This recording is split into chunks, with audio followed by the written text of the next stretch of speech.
Hey YouTube, thanks for tuning in to Tavern League's Tyranny of Dragons campaign. Catch us every Monday at 10 a.m. Central over on Twitch at tNomad_TV, link in the description below, as well as many of my other socials.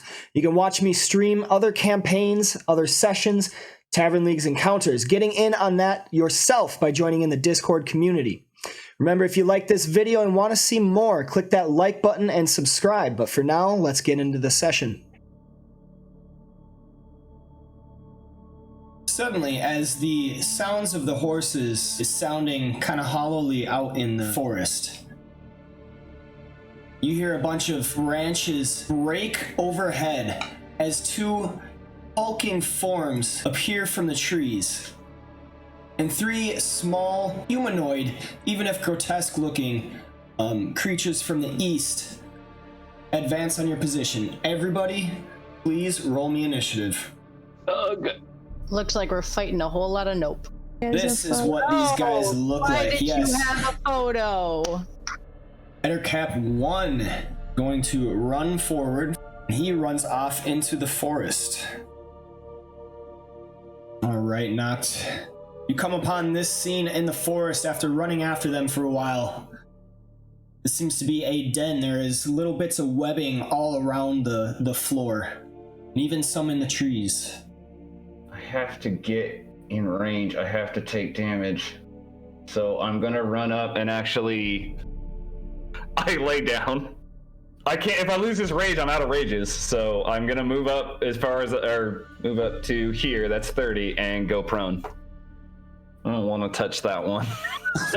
It's got some kind of disease. Thank God I attack with arrows. Grandfather, go do something else. I can kill these young whippersnappers. How do we resolve my poison paralysis? Everybody goes to the horse right away. Fuck Noct. No, Andar will move over and use one of his lay on hand to remove the poison. I'm at like half health. Alright, so you guys come back to the wagon train, and a lot of the merchants are kind of just calming their horses and everything, just kind of waiting to see if you guys make it back or not. Edelry sees you guys approach, and she's in a downed wagon right now. The front end is down in the dirt, and she sees both of her charges, Noct and Andar, emerging, and she looks kind of sternly like, oh, well, thank goodness. And then she sees the horse, and then you just see like this wave of relief wash over her features. So Hawkeye, you come over and you see this horse is like down on the ground, just laying there, not moving, raspy breathing. You can just see it, its chest going up and down, up and down. Make me a nature check. And when you look, you see an open wound that looks like bite marks in its hindquarters. On the next morning, you all hear some shouts of warning coming from the northern wagons. Well, as you can see, we have quite a situation right here. It appears one of these gentlemen's companions has turned up dead on the morning. Carlin speaks up. This whole time, he's been kind of like wary of you, Noct, at your mentions to take care of it quick and everything. He's looking at you with a little bit of concern, and he speaks up and says, though I understand the short-term goals that you speak of, Master Orc, there's a tool stuck in the spoke in that way of thinking. Well, we could take care of this issue, and though we've heard of the road crew up north and we could join it, we don't know where this castle is. I myself have never heard of it.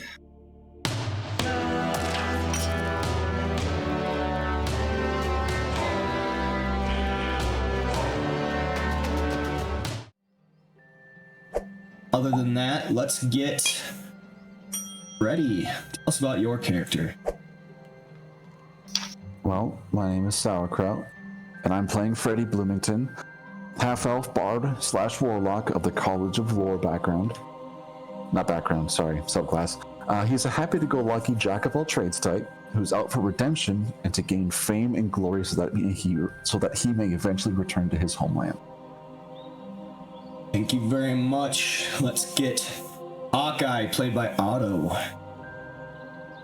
I'm Otto. I play Hawkeye, who is a druid of the a wild hunt shifter of the Circle of the Stars, and we're just arriving on a big town and not very excited not very excited about it, but like looking around for some that could be useful.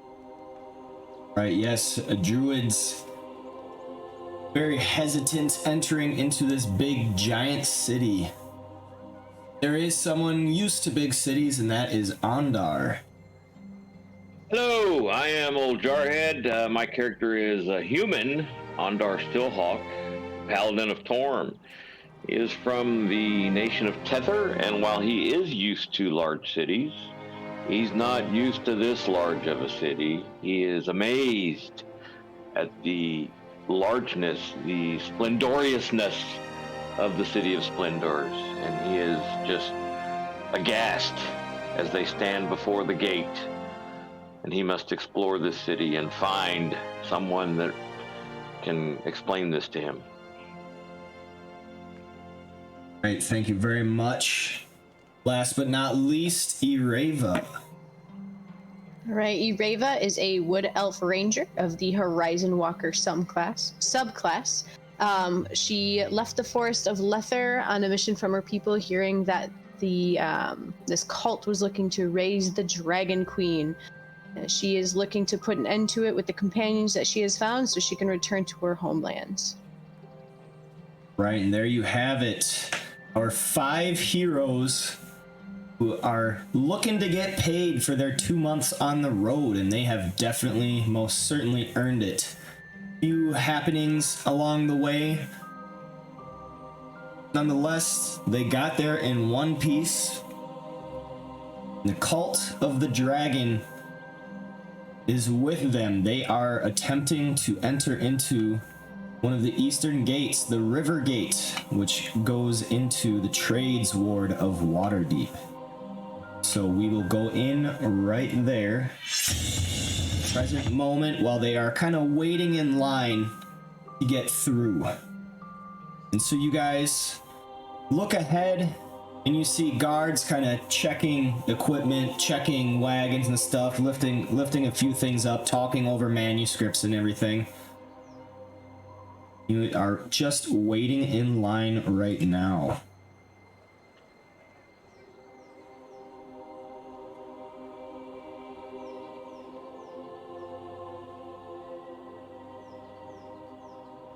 Does it appear that anyone is paying off any of these guards to not look inside any of these cultist wagons? Ondar, please make me an investigation.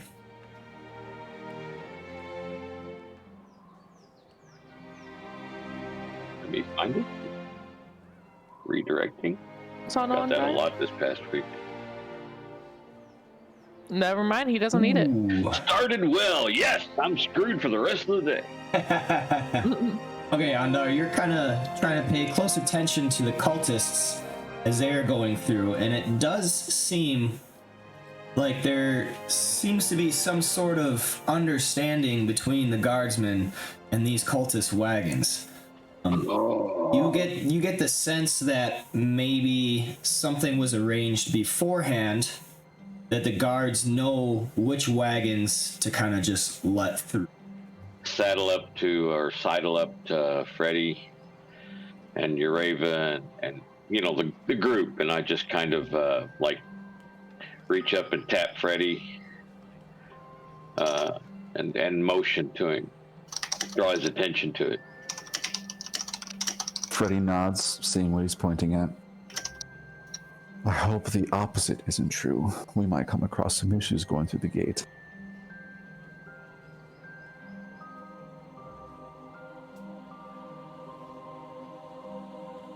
I also let Not know.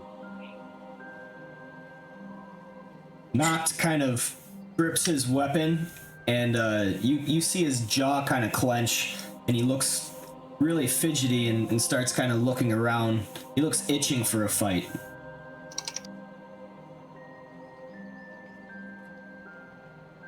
I just kind of murmur a little prayer.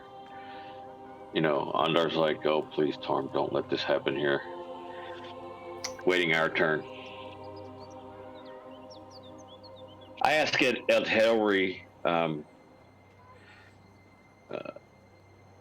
if the gate guards are known for their chicanery, if does she often see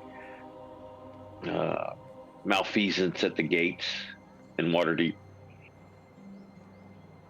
She does respond to you. She goes, I suppose it's not unheard of. I mean, they are paid guards anyway. I suppose with enough coins slipped into their wrists, they'll let those that come in. It is well known that though Waterdeep, it is well known you can find anything you want within Waterdeep, even that which may appear on the black market. The underbelly runs long and hard if you know where to look. Big cities, big crime. Yes. Fortunately. As we're waiting our turn, I look out over the, from where we're at. Andar looks out towards the north, the vista. What's it look like? The Undercliff area. The Undercliff area. Okay. As you look out over in the expanse and everything, this city walls, you can just tell there's a lot going on in Waterdeep. It is definitely a bustling city. And then you look out over to the more northwest, and there's that area known as Undercliff Village.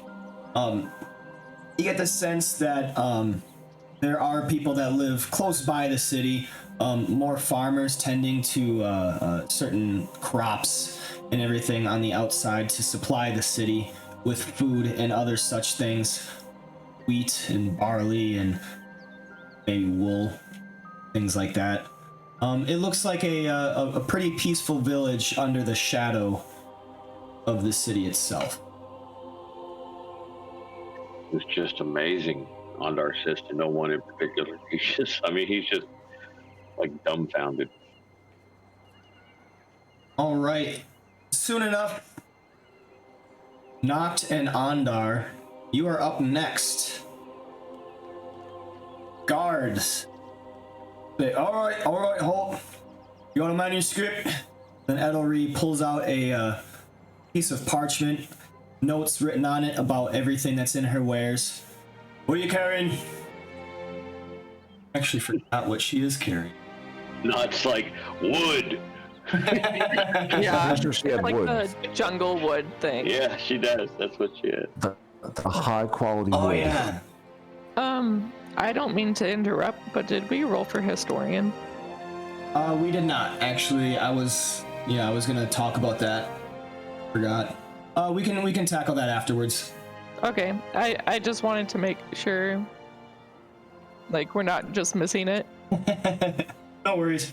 Okay. Edelry responds, I've got exotic woods from the jungle of Chult. I plan to sell them to wood carvers and furniture makers. Alright, mind if I take a look? Certainly. And the guard rounds back and then looks in the wagon just real quickly, like here and there. Alright, all's in order. Go ahead.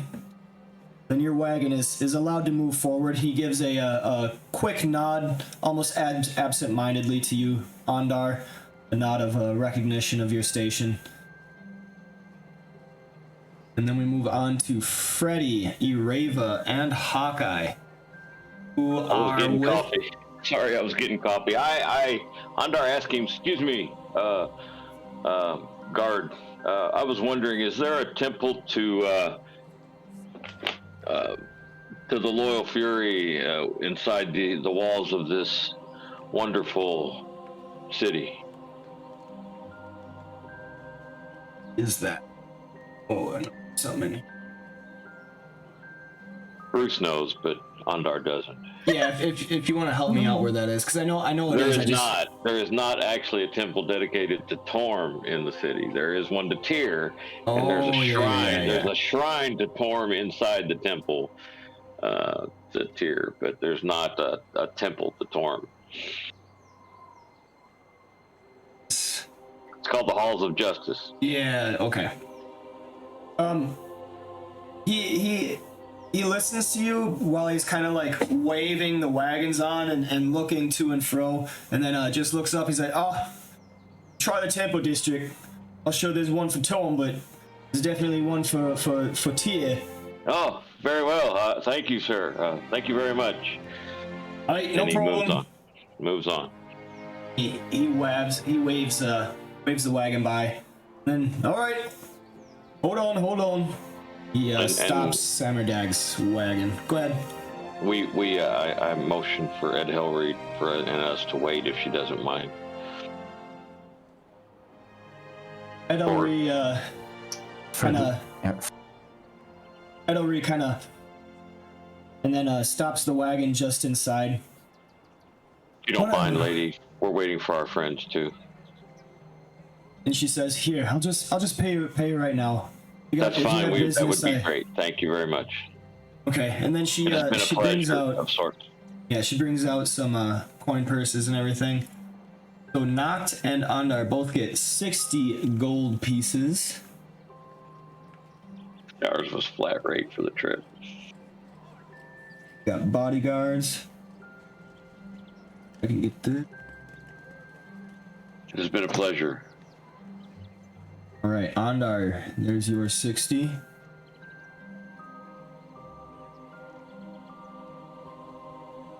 Noct.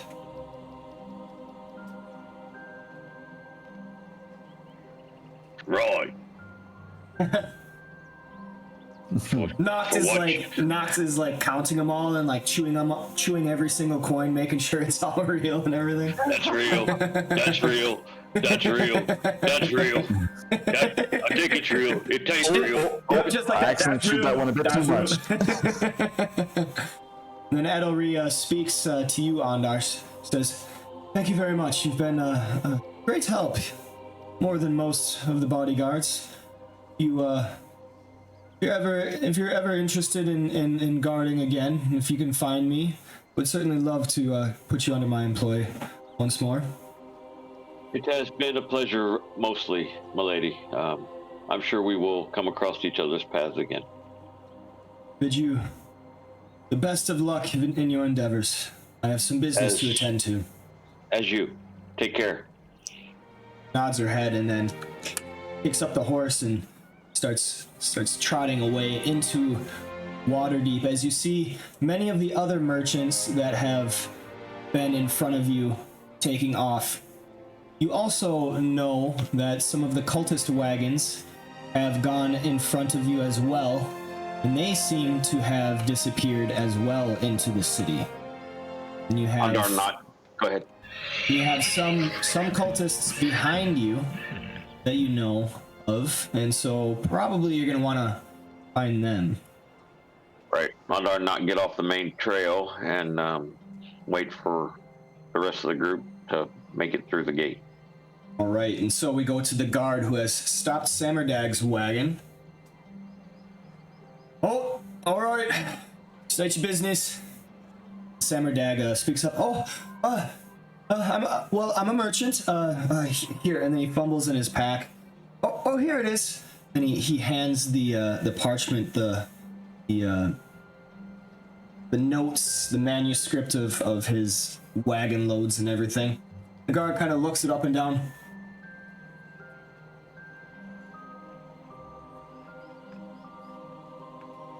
Oh yeah.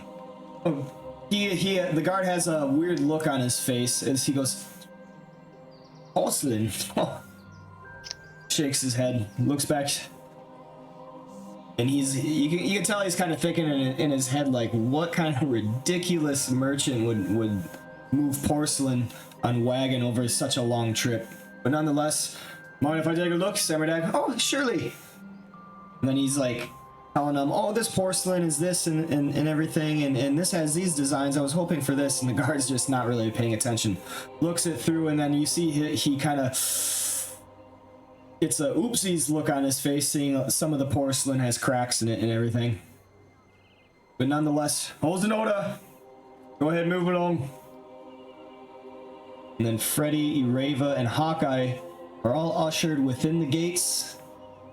Samerdag, all of his stuff. Freddy will smile patiently at the guard as he just strolls on by on the horse. Right. Ireva will avoid looking at the city because she doesn't want to go in.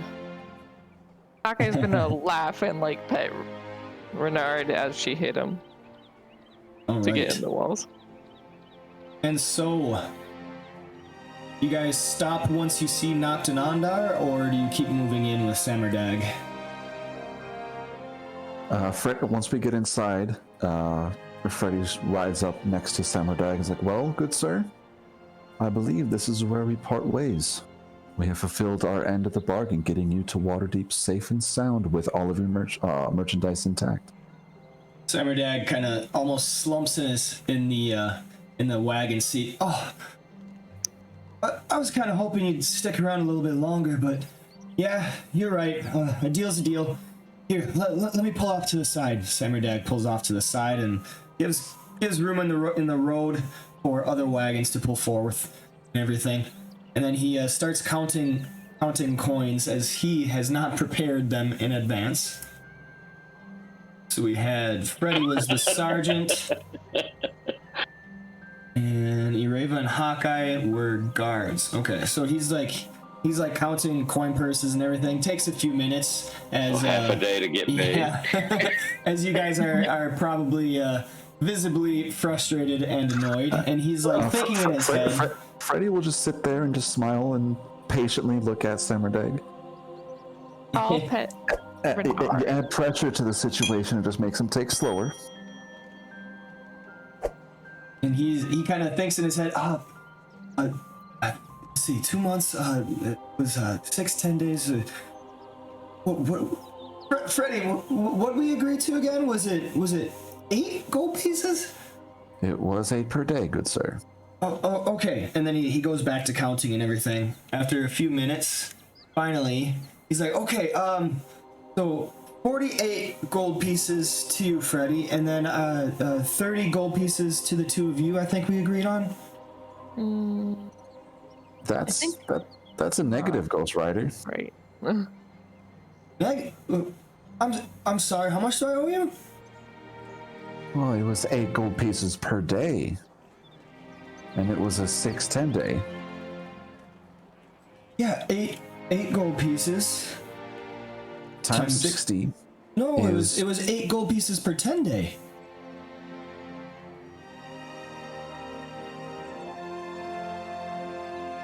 Out of character, I genuinely don't remember. I was just going off of Ireva's notes. And she said per day. It was per 10 day.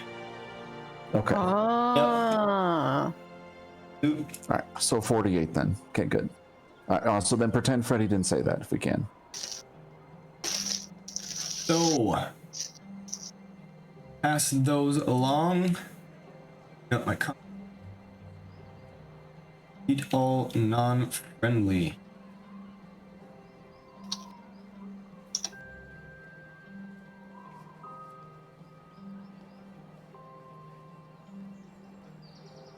Ireva gets 30. Guy gets 30.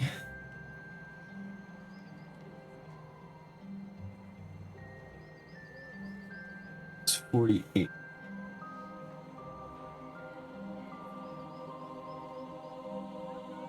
All right, there we have it. We have all the gold, the treasure taken care of.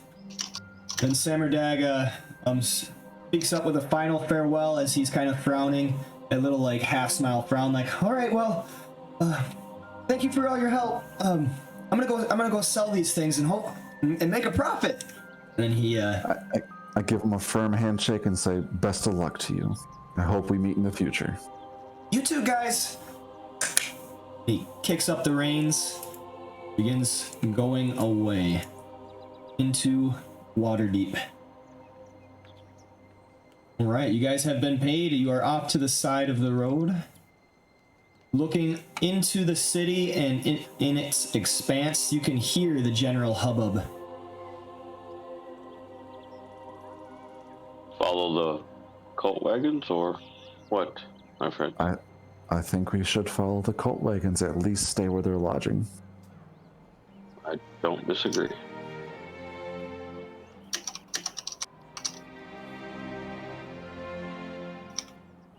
Should be easy to not be seen in this mass of humanity. I mean, we could probably see the hustle and bustle from here, right? Yeah. Be like looking at downtown New York City. Yeah, there's movement all around. Please, brawn before beauty, my friend. Looking at Ondar. Well, I am both. Then I guess we stroll together. Raven rolls her eyes in the background. Forward. I put Renard down so he could actually like touch the ground for once a little bit.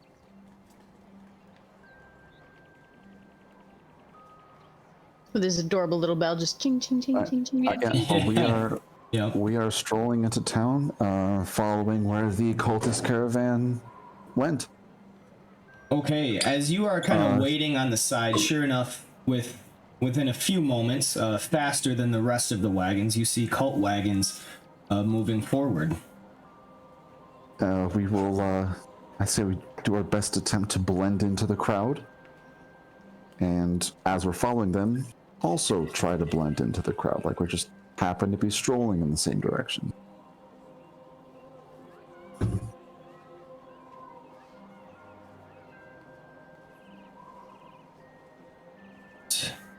I mean, it is difficult for Fabio to blend in, but you know. Well, we could also set it. Well, I mean, we have some time. We could just be like, well, how about who's the most inconspicuous here? Probably you. Yeah, probably Freddy, I would think. All right. Well, I could follow them, and then you guys just follow me. Ondar's got this look of like, holy cow about him as he's looking around. He's never seen this, you know. I mean, I don't know if any of us have, to be quite honest with you. Probably not. The sprawling expanse of this city seems almost impossible to get this many people and this many buildings in one space. Yeah, I don't like it. Zasapur is big. Baldur's Gate is bigger, you know, roughly. I mean, they're about the same size, but this is like Ginormous. You know, yeah, 5-story buildings. You know, I mean, just. Oof. What time of day is it? It is. Let's see. You would have gotten here just before midday, so probably like 10 a.m. It's probably real time right now. Okay. 10:41 a.m. Mm-hmm. All right, well, Freddy would like to do his best to change his appearance. Like, you know, take his hair and, like, put it up in a ponytail. Take out his disguise kit and, you know, change his clothes. Maybe, color his features a little bit, make himself, like, darker skinned than normal. You are doing this just off the side of the road. Right. Not Perhaps we should find... Not there, but like you know, somewhere way off in the corner. I don't know, over here, or wherever. Can't you just set your invisibility and do it? That's a really big waste of a spell slot.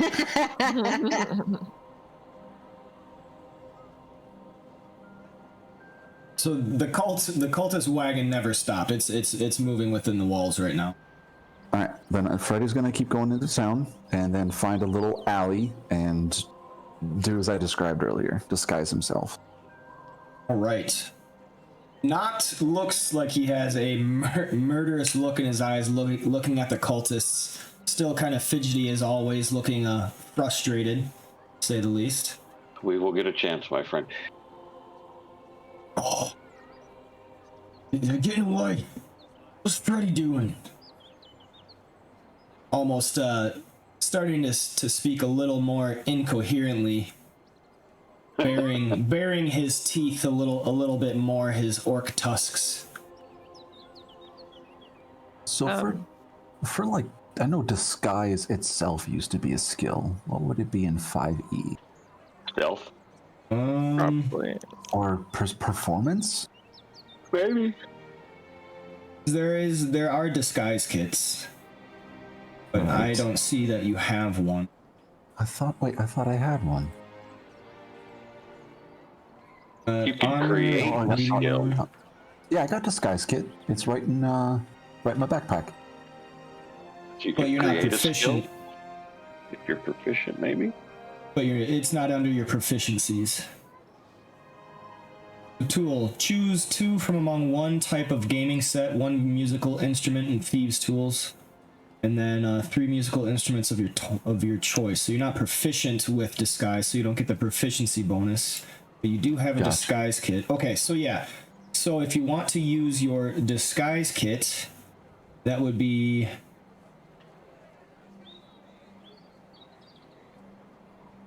There it is.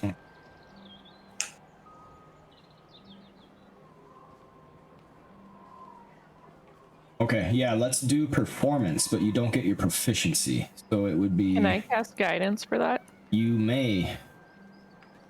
Freddy, come here. We'll do a performance without your proficiency bonus. But I have double proficiency bonus, so I just get 1 level of proficiency bonus. You're using your disguise kit, so that determines the proficiency bonus. So it would be a charisma check.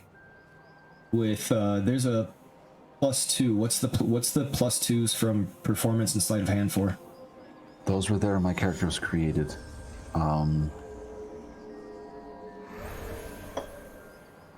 I really didn't look into them that much.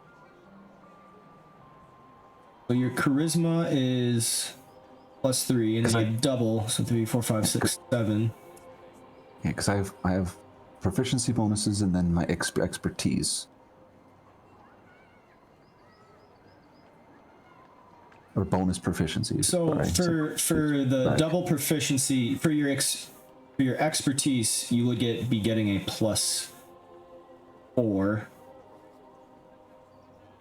My proficiency bonus is 3, though. At level 5, does it turn to 3? Yep. Oh, okay. So maybe you put 6. those. So did you put those 2s in there, thinking like that's how you added to the proficiency bonus? I don't think so. I'm not sure where those 2 are coming from. I'm wondering if it's like a class or a racial thing. But I'm gonna get rid of those for now. Okay, that's fine. And then I'll look into that. So it should be 6. Okay, so yeah, +9. Roll me a charisma check.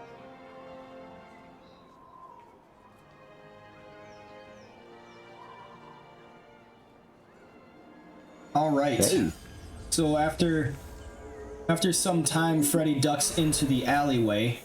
He is able to kind of get some inspiration from Hawkeye's guidance as he dusts his face and changes his skin tone a little bit, makes his hair. When he emerges, Noct, Ondar, and Ireva don't quite recognize him at first. Freddy's also walking differently. Like, before he had like a bit of like a casual like stroll to him. Now he's walking like he's got a stick up his ass. Who's that stuck up fuck? Yeah, chin's just a little higher. Like his shoulders are squared, like looking down around at everyone. I high five Freddy for. Yeah, so the rest of you guys see Hawkeye. Freddy just gives you an inquisical look and just walks on off. The rest of you see Hawkeye try to give this strange fellow a high five, wondering like, what the heck is she doing? Must be Cormian. Yeah.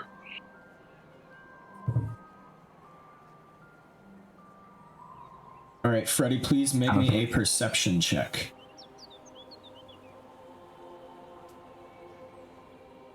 Oof. Oh. All right. As you come out of the alley, you look to the street. The cultist wagon you were attempting to follow has already disappeared. That's what you get for not high-fiving me. He's in disguise, Hawkeye. It appears it has. I know, that was just karma. Yeah, It appears it has taken a little bit too long for you to put on your disguise. Yeah.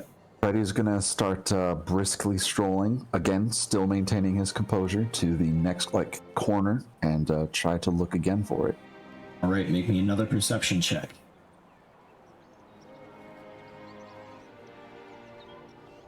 You still do not see any sign of this wagon. All right. Continuing further into the town, next big intersection, and is going to try to look again.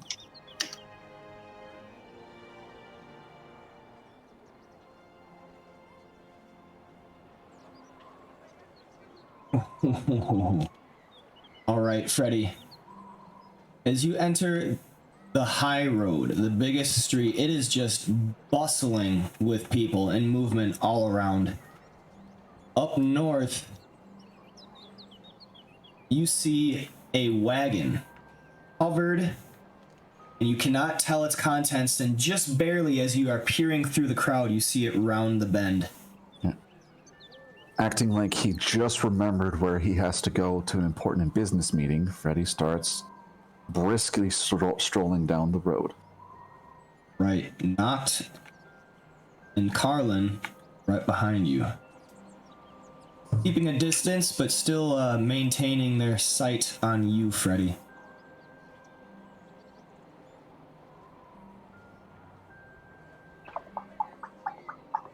Give me 1 second.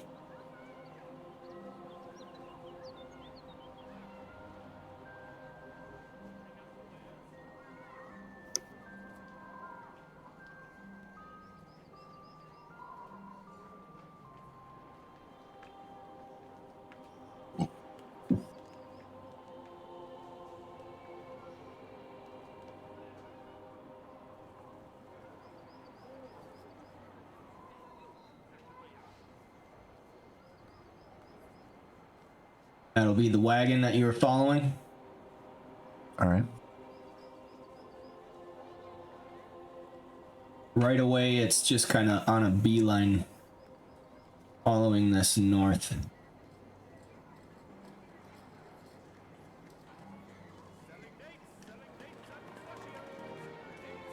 Freddy continues to follow.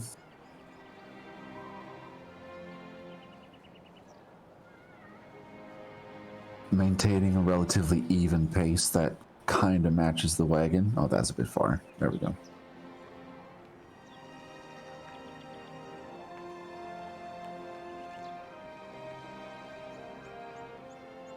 Bit close. We get the gist. All right. Okay, so you follow this wagon way to the northern part of town. Without stopping, it seems that the cultist wagon is just on a beeline towards the northern gate.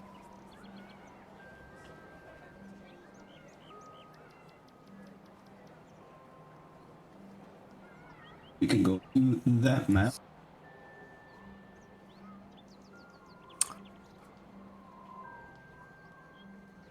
Oh, quick question. Were the horses allowed in this town? Yes. Okay, then Freddy would be on his horse. I didn't think about that until just now. Oh yeah. Waterdeep's rather cosmopolitan in that regard. Oh, that's a good drink. Now you're walking like you got a horse up your ass? Freddy's riding on the stirrup. On the stirrup. Oh. Oh my god. Oh, you mean like bumping? Or side saddle? Oh my god. Ah, dealer's choice. It's just Sorry guys, something came up. I gotta go. Gorge. and that's done. This map is crappy. It's split in two. For a reason. because it's huge. It would be a huge map. Yeah, to try to do like normally. Because it's very high detail, and you can't zoom in on the. With that, so you guys are brought to northern section of Waterdeep.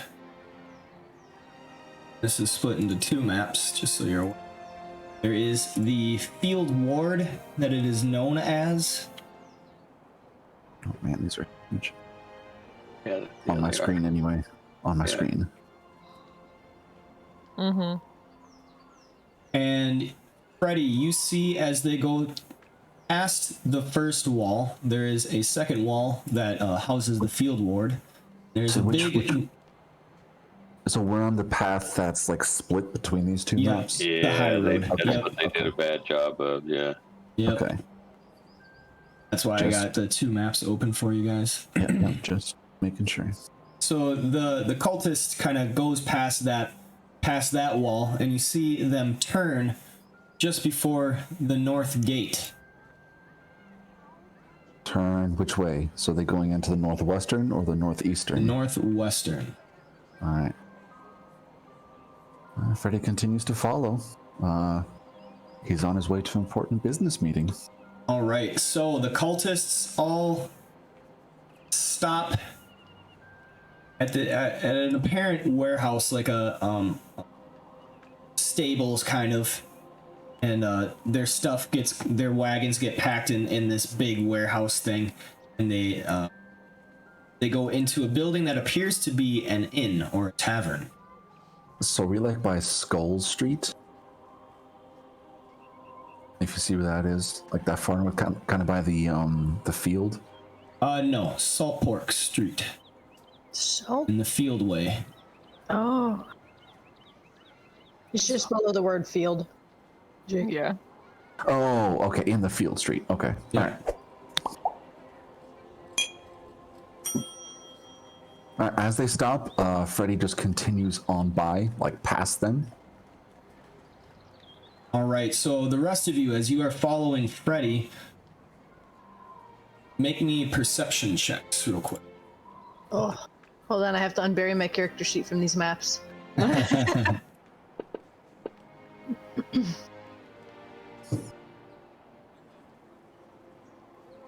Is it perception? Perception, yes. Dang, girl. Mm-hmm. This much. Ooh. All the girls stomp your feet like this. All right. Ireva and Ondar, you actually notice a large congregation of what looks to be the cultists from the field. They are all kind of dirty from travel on the road, and their boots and their pants kind of have like little mud stains on them. Kind of wondering why Freddy's kind of just keeping walking and knocked right away. As probably Ireva or Ondar kind of grab Nox, like, hold on. He looks back and he says, "Oh, what? What's Freddy doing? They're right there. Ondar, what are we gonna do?" And he kind of looks at the ready as ever, really tense, kind of like he's just holding back a whole lot of energy and probably aggression.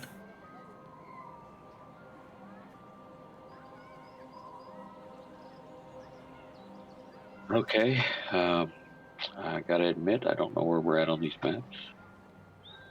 I don't have you on a particular Okay, all right, spot. okay, Yeah, all right, so all right. probably around the Salt Pork Street. I'll put a little zone Okay, I see Salt Say Pork it's Street. like I'm good. I'm right good. there.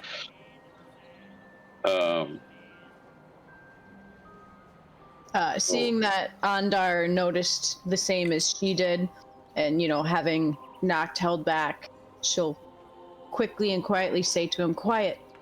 We want to make more observation. We need to learn more information about this before we just storm in. We still have the same goals as we had before." Knocked. Yeah. I was not making noises. Right. Noct, I give you my word that you can kill cultists soon. We're still trying to find this castle, my friend. Once we find the castle, you can kill all the cultists you want. Where'd Freddy come from?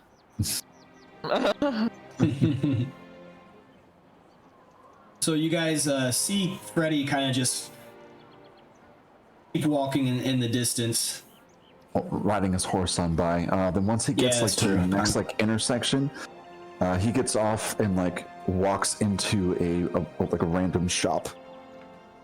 And he's gonna go talk to the shopkeeper about what inns are in the locale. Okay, so you walk into the shop and the keeper hails you. Good evening. Can I interest you in any of my wares? If your words are information, we might be able to strike up some sort of bargain. It depends what kind of information. I suppose freely given, comrade. Thank God. It's quite simple. I would like to know what inns are in the area. I appear to have gotten myself slightly lost. No worries. Waterdeep has quite a few inns. Nearby there's the salted pork. It's just down the way over there. It's got lots of rooms. If you're looking for a more upscale, as I'm sure you probably are by the looks of you. There's the gilded coin. That's more closer in by the city. You just follow the high road. I'm sure you ask around, and anyone will be willing to point it out for you. Are those my two choices, good man? Oh no, there's certainly more. I just say I figure if you're looking for something close by, there's the salted pork, or if you look more of an inclined to the higher establishments. The gilded coin is of good repute. You'd want to stay there. They have mighty fine assortments and accommodations. Very well. Freddy just absentmindedly takes a silver out and just flicks it to him with his thumb. Thank you. Have a good day, sir. He claps it in midair. Oh, thank you so much, kind sir. Freddy cape billows as he turns around quickly and strolls out. Okay, Batman.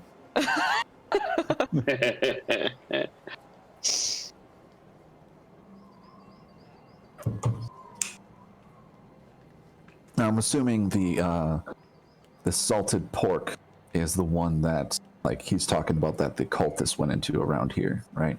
Yes, just down the street, the inn, a pretty big one. Make me a investigation real quick. Can we see? We can see Freddy, right? Do you know it's Freddy? I do. Real question. Hawkeye does.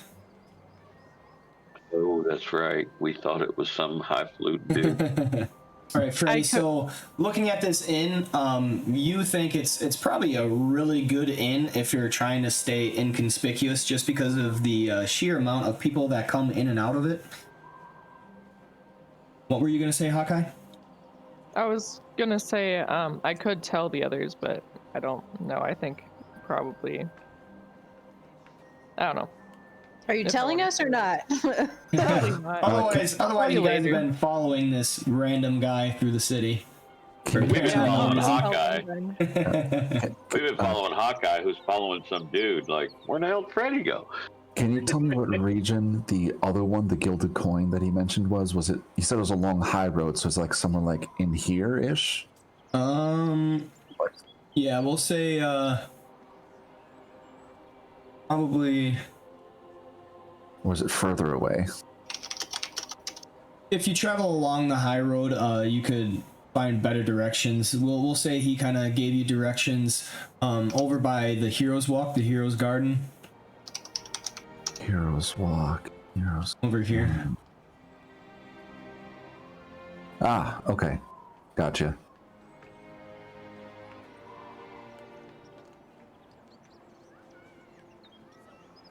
All right. Hawkeye points out to the rest of you, this man from earlier on the horse is actually Freddy. And you all kind of see him strolling towards you as you're all just standing there in an alley speaking with each other.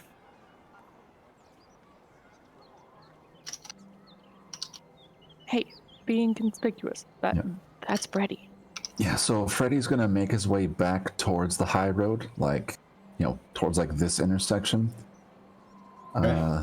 Then double back like over here, duck into one of these little alleys, and kind of disguise him without like completely undoing it, and come out next to his compatriots, which I assume are somewhere in that area. Yes. I want to stand against a building and then look at him. I was like, oh, hey, Freddy. And then I give like a wink, like that cheesy wink. Freddy who? I know it's you. But we'll say it's not you. Well, this seems to be the only inn that's in this section or in this district, besides another one that's on the other side of the wall. So if we are to try to keep an eye on him, we either try to get room at this hotel, which is risky, but it is quite busy, so it's possible, or we have to post guards, or like not guards, but watchmen. And the rest of us stay back in this relative area. Freddy gives a vague general description of the other side of the wall and kind of into the district a little bit by a garden. How many wagons are there? Let's see. 8. Which would be about the right number. Yep.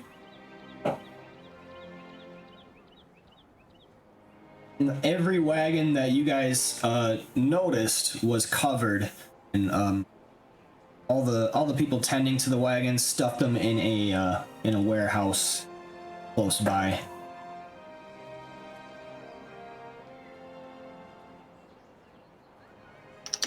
Well, they're all here then. Probably including that wizard.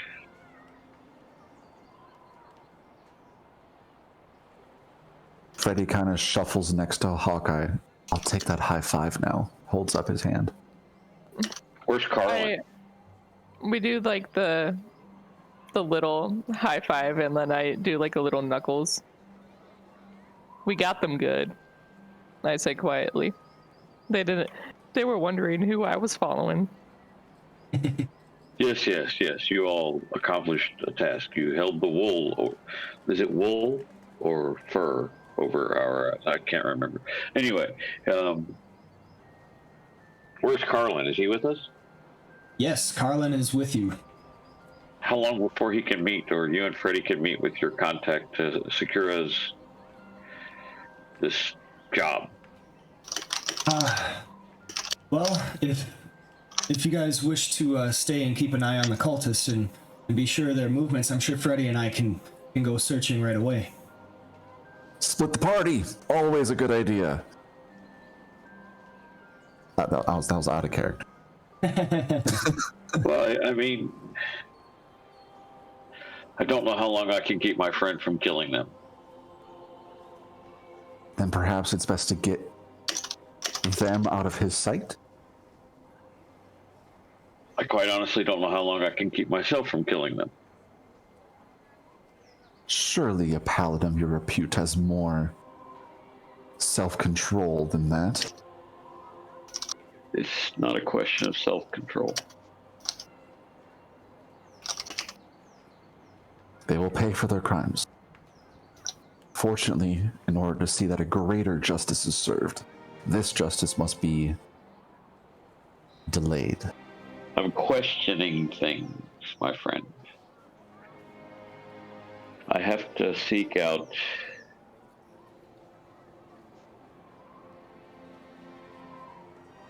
must find a temple. Let me put it this way. All right. Well, how about this? You and Noct go get the temple. Hawkeye, Ureva, find us lodging. Me and Carlin will go get our contacts met, and then we'll meet out front of the Gilded Coin, let's say by dusk. Very well. Are we all agreed? I look at Ureva. Not's probably steaming. What he If wants John to was do. here, he'd be like, "No, let's go kill it." Yeah. Noct is kind of just sitting in silent, fuming anger, just like eyes kind of. He's kind of zoned out, and he just looks like he's just pouting, but like really angry. Yeah, I look at Ureva. Ureva will nod and say, "Perhaps we best look for an inn not by the cultists, just to make sure that we're able to follow them where we need to." Well, how do we know when they're going to leave, though? What if they leave tonight and we're not watching them? I just don't want, I know you're having some questions in your head, and I don't want to put too much temptation on the plate that's sitting right in front of either of you, as she looks at Ondar and Noct. No, Ondar makes a valid point. I mean, I think only one of us needs to get lodging. The other one can stay. Between Ureva and Hawkeye, would either of you be willing to camp out for a little bit? Would either one of you be willing to brave the city alone? You see Ureva literally lose color in her face. I'll do it. I'll do it. Because I know she doesn't want to. So I'll just pet Renard, but like keep an eye out. Well, So- and I say I've shown pretty decent at sneaking when needed. So if sneaking is needed, I'm happy to stay here and keep my eyes on them.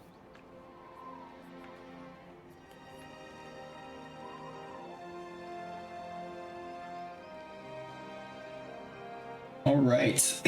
So for now, I think we should take a quick break. Yeah, I need coffee.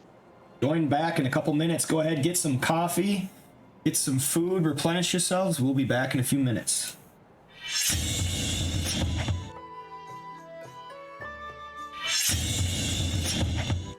Okay, so we are back with the heroes. Discussing, yeah, you guys are heroes. Whether you believe it or not, you're a hero in your hearts.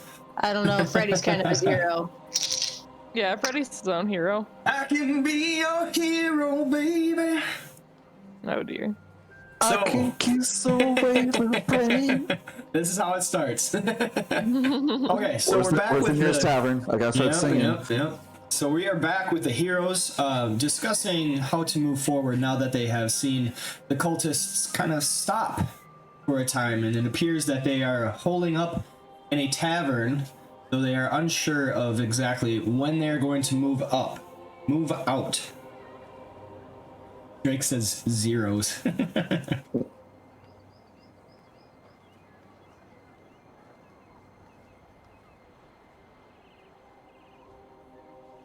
So what would you guys like to do right now? You do have a bustling city in front of you. I'm going with Carlin to go make contact with the... I'm blanking. Harper's Guild. Thank you. Okay. Anyone else want to do anything in the meantime? Oh, I should also add that I'm, at this point, undisguising. I don't Okay. think it'd be wise to try to make contact with people when I'm, wearing some sort of get-up. Gotcha. Yeah, Freddy has his hair back to normal, and then there's like streaks of stuff. He's got eyeliner down his face from trying to get it out. Emo's not dead! Well, Ondar is. Go ahead. I would say, do we want someone to stand guard outside watching for the cultists immediately? Yes. I volunteer to stay here for now then. Allow you all to do your exploring. Of Andar this. looks at her and says, I'm not exploring, I'm seeking religious guidance. You do what you must, Andar. I'll keep my eye on the inn. I will come back and let you do as you wish to do. I promise. Take your time. All right, so Freddy begins to walk off with Carlin, and as Andar says a farewell to Ureva, planning to go to a religious temple of sorts. Noct, come with me, please.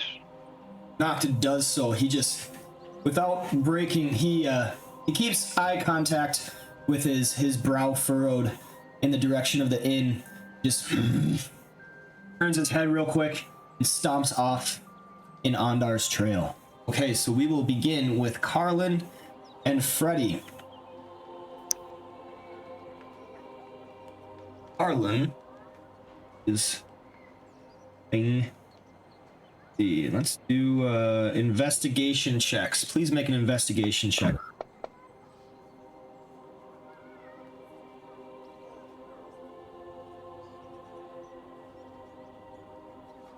Okay, very well.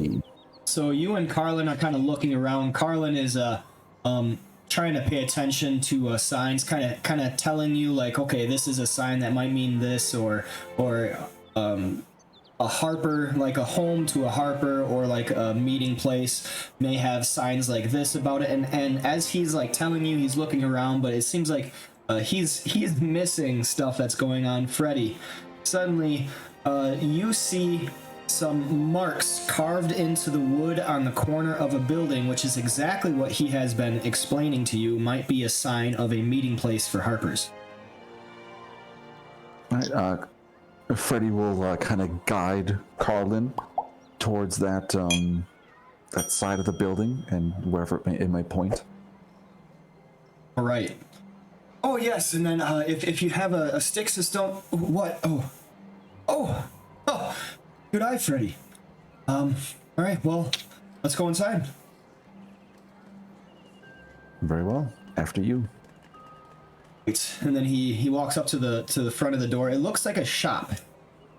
So he doesn't knock, just opens up, and you hear the ring of a small bell. Freddy's right behind him. Hello? You hear the sound of a female voice from within, behind some bookshelves and everything. Evening, ma'am. Carlin speaks out. Good evening. Welcome to my shop. There's many books. What are you interested in?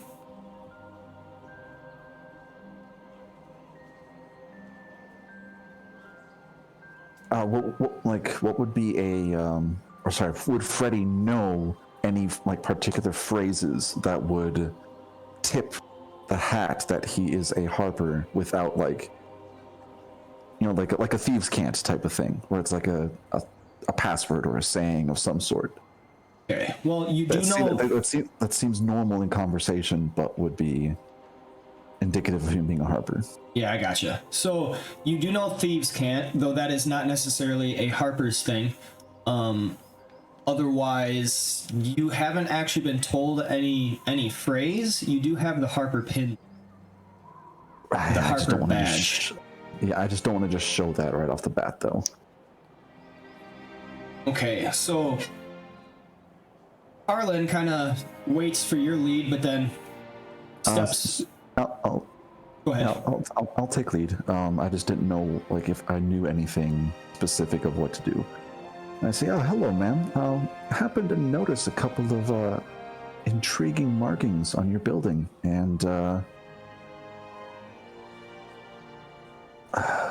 let's just say there are some significance to us.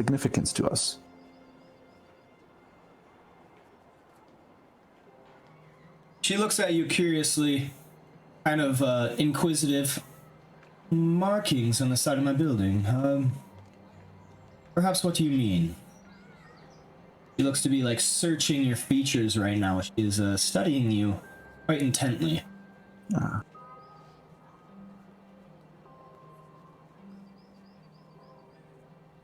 Oh, with that, Freddy will just like peel away part of his Now that is a thought drink. vest that he's wearing, exposing the Harper pin on the inside very briefly, and then close it again. All right. So as she's studying you, she kind of sees the absent-minded show of the badge, the pin. Oh, right this way. I've got some books in the back. And then she brings you to a back room where there's like a big desk with like a ledger on it, and there's a lot of notes. Pretty much what you would see in a normal shop, but she closes the door behind. Svenster says, there are a lot of books. Yes, lots of books. Not to harp on this subject, but lots of books.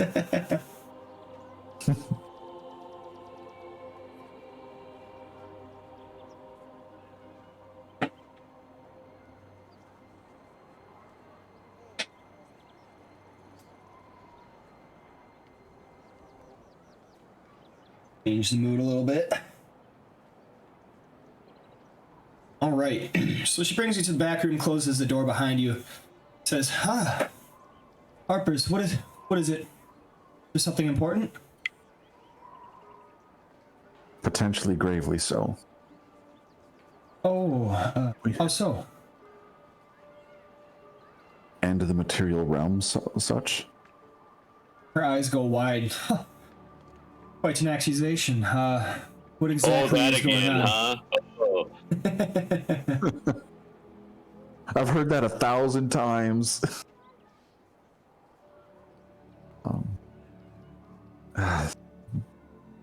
Details aren't really that important. They're a bit, honestly, shaky as of yet. But we need a employment for 6 people traveling towards Westmere? Was that the name of the place? Crap. Carlin speaks up. Mirror of Dead Men. Thank you. Sorry. Mirror of Dead Men. She looks at you with a little bit of annoyance and speaks up. There's one thing the Harpers are about. It is the...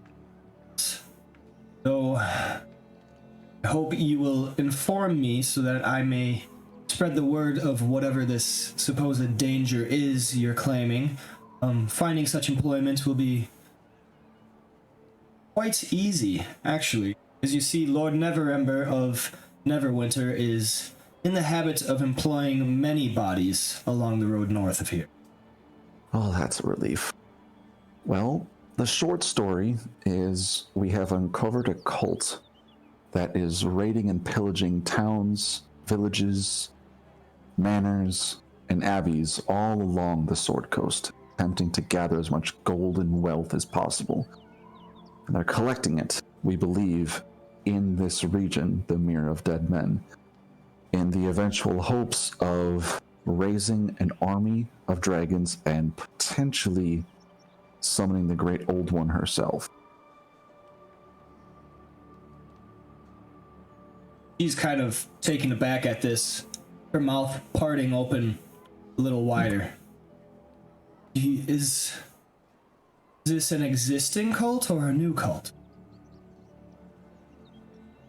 I have not heard of them prior to a few months ago. But that does not mean they didn't exist many years before. As I said, my information is spotty, but the few that I do have is solid. This is foreboding indeed. What about you? Then she kind of nods her head to Carlin. Carlin steps up as he was just in the background. 'Tis the cult of the dragon, milady. They are rising up in numbers when their directives are changing as of recent. Cult of the dragon. She kind of sits back. They have new leadership as well. It is troublesome. She kind of scrutinizes you with a glance. Too long ago, there were whispers of sightings of a half-dragon traveling through the city. Whipped up quite a few, rumors. Quite a stir. Wonder if this has anything to do with your cult of the dragon. Quite possibly. I know of 2 that are affiliated with them. One of them is dead. That is good. Half-dragons are fearsome lot. Yes, he was not easy to bring down. Nearly cost me and my compatriots our lives.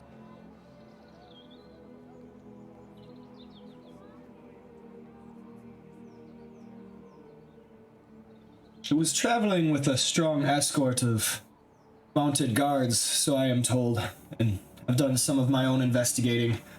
Headed north. Spent some time in the field ward. Spent some time in the field ward. Heard the retinue was greasing a few palms. Didn't make a whole lot of it, though my agents are on the lookout. To make matters worse, it also seems that they're in league with the Red Mages. Of Fae? Correct. What evidence do you have of this? While I have not seen him perform necromancy himself, his appearance, clothes, attitude, knowledge, it all matches.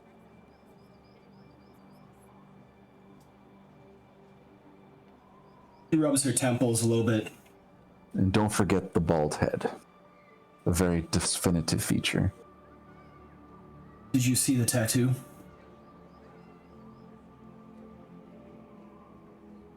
What tattoo? Red wizards of Fae are in the practice of shaving their heads, tattooing the tops. You see a tattoo. Out of character, did we? I'm not remembering offhand. I thought Ureva did a little bit, but the head was covered. Ureva saw part of a tattoo from under his skull cap. There Yes. we go. Okay. Thank Sorry, you. I was muted. Yeah, coming back now.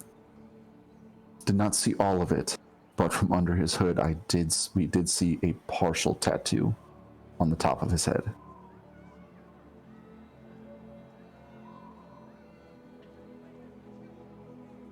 So, what are your plans moving forward? This is very troublesome.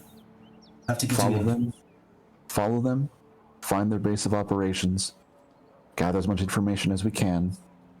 If it's safe to do so, disrupt it as much as we can, and then report back down south.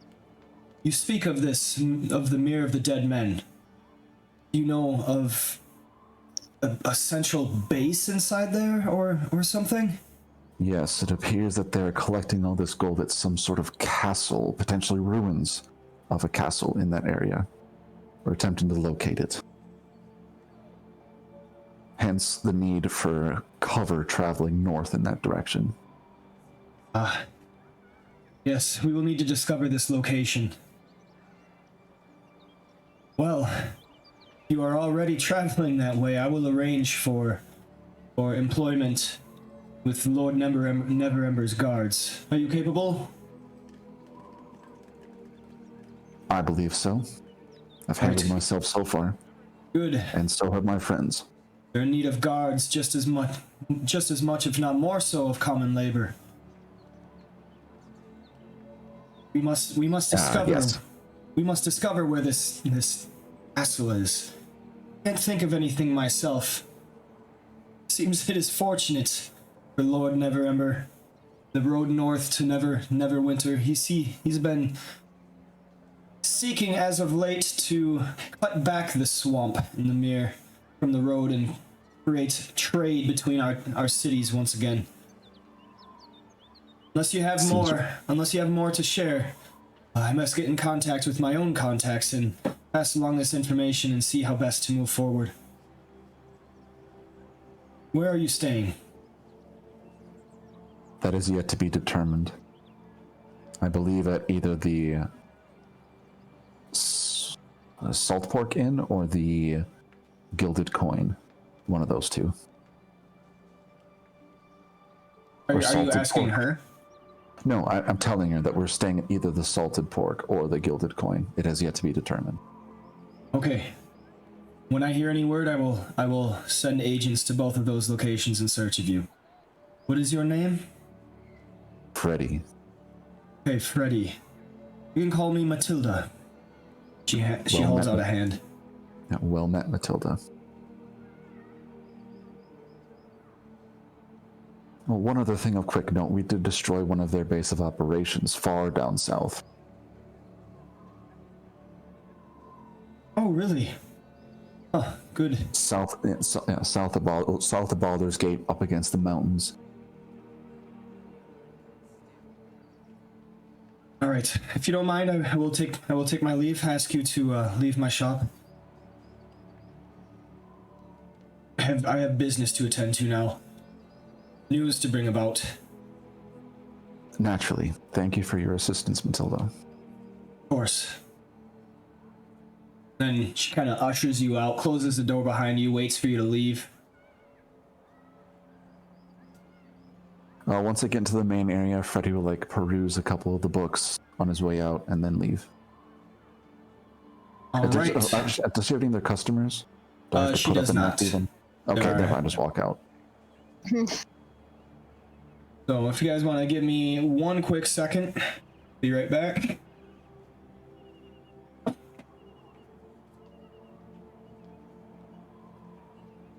Which inn would we rather stay in? Out of character, Yeah. I would say Gilded Coin, because otherwise at the Salted Pork, we're going to get ourselves into trouble. Well, specifically Knocked in Ondar will get us into trouble. Thank you very much. Thank you. Well, that's kind of what Ire was saying earlier. Like, we don't want to necessarily all stay here because it might be too much temptation. But it may have been a little. All right, I'm back. Dog was freaking whining. If Freddy has some time to spare, he'd like to go to just any common weapons merchant and unload some of the stuff that he has. Got a hand crossbow, doesn't need any more. Cultist spears can go. One of his daggers can go, and they like to pick up a spare rapier. Okay.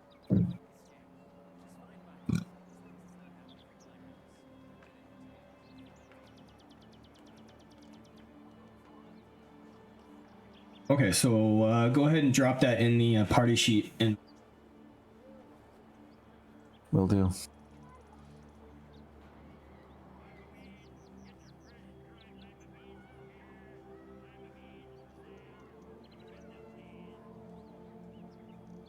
Hello? There we go. Man, that took forever.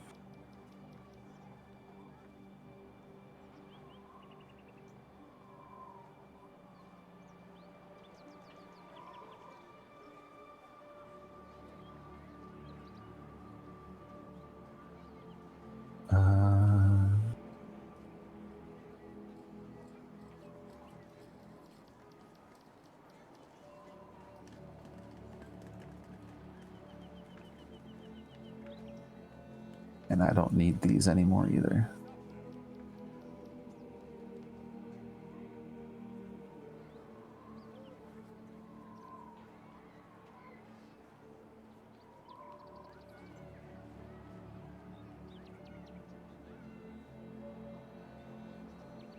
Yeah, I think that's it. you want to get rid of your crossbow bolts too? Oh, yeah, good call. Quiver? Where are they? Oh, there. No, I got it. Yep. Oh, shit. Precious stones as well. One at a time? That's rude. I got Can it. you move multiple? It's like shift that moves multiple? Oh, it was. I figured it out. Cool. You also got those precious stones. You want to keep those or? Yeah, we can just sell those. Small gem. And the small gems as well. Yep.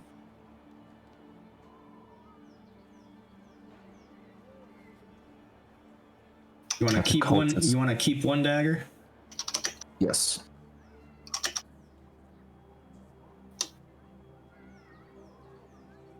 You want to sell all that?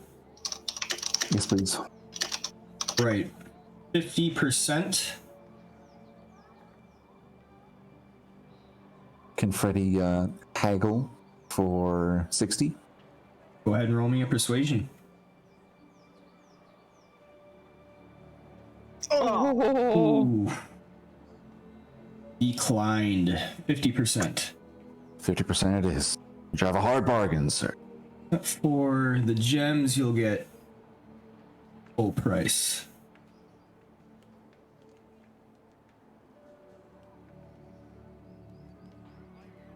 Hold on. What's this? Goes back into your inventory. Do the full price for those. Okay.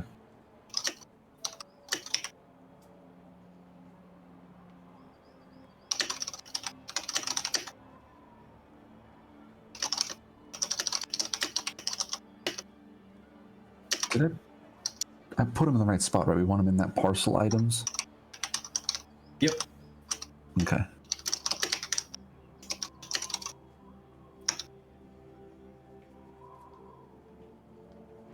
These will be full price. There we go.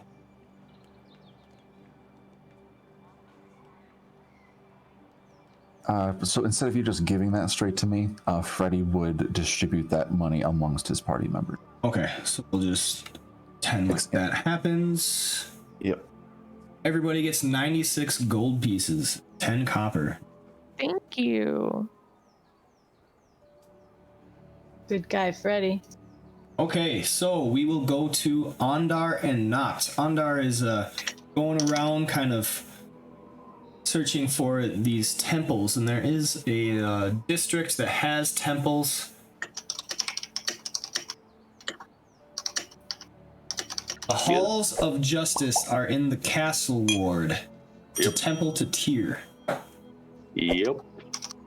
Of course it's called the Halls of Justice. I mean, Yes, really? of Without course. a doubt. So Ondar, you are walking through, and you're going through Waterdeep. You find what is known as you find what is known as the Castle Ward, and this kind of gives you a little bit more of a semblance of where you came from, just in the fact that it's very respectful and uptown kind of society, more noble. The architecture reflects that. Right? And the whole city is just like, ooh, look at that, not. Look at that. Oh, look at that. Look at that. Oh, wow, look at that. Whatever. Just more wood. Yeah, Noct is still kind of disappointed, I guess you could say. I don't know why we ain't killed him yet. Here we actually have this map.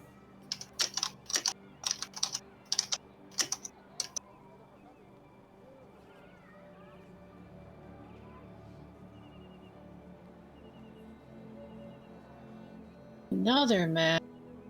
Another map. It's the diamond-shaped building.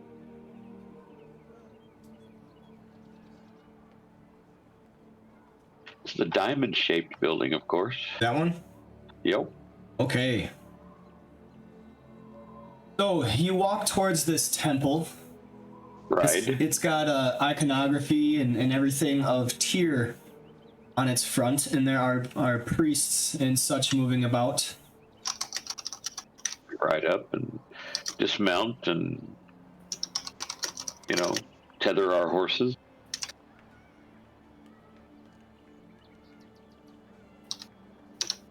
Okay. You are welcome to enter in. Horses tethered to a post out front.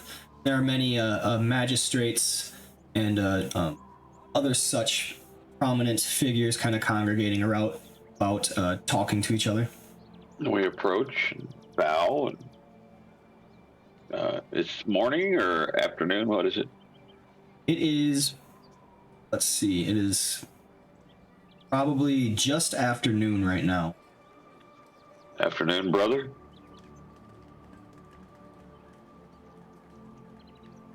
Afternoon. He looks at you. Ah, Paladin of Torm. Yes, Greetings. Greetings. I seek some fellowship and guidance from someone of the same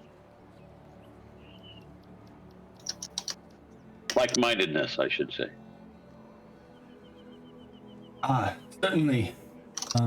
This is a temple to Tyr, but we have a shrine to your god within. I can show you if you will allow me. Yes, I would. I was told that there is a shrine. I was hoping to find a brother or perhaps even someone of a higher rank here. Certainly, I will bring you to Brother Kevin. Then he starts walking in measured steps, kind of upright, near perfect posture, almost seeming to glide on the floor as he's walking forward, bringing you to a wing of the temple that's not isolated, but it's a little like off of the rest of the temple, and there is a platform, and it has the symbol, like a big statue of a white gauntlet on top, and some incense and other such things Right. on it. It's pretty modest, but Of course. you definitely feel the comfort wash over you as you see this, and you can feel the presence of Torm within. Right. As we enter, Ondar will, draw his weapon and take the prayer stance and start doing his noon prayers, and look at Not like, hello. Noct was kind of just standing there, sees you, and then all of a sudden he just like remembers, like, oh yeah, and then he gets down on a knee beside you, but you can just tell his mind is elsewhere right now. He's quite silent, which is a little different. Usually he's grumbling right along with you and everything, but he goes right through the prayers along with you. Right. And then we do the noontime prayer, and Undar's looking around for like a donation, jar or basket or plate. Of course he is. There is a small sensor on top of the platform, the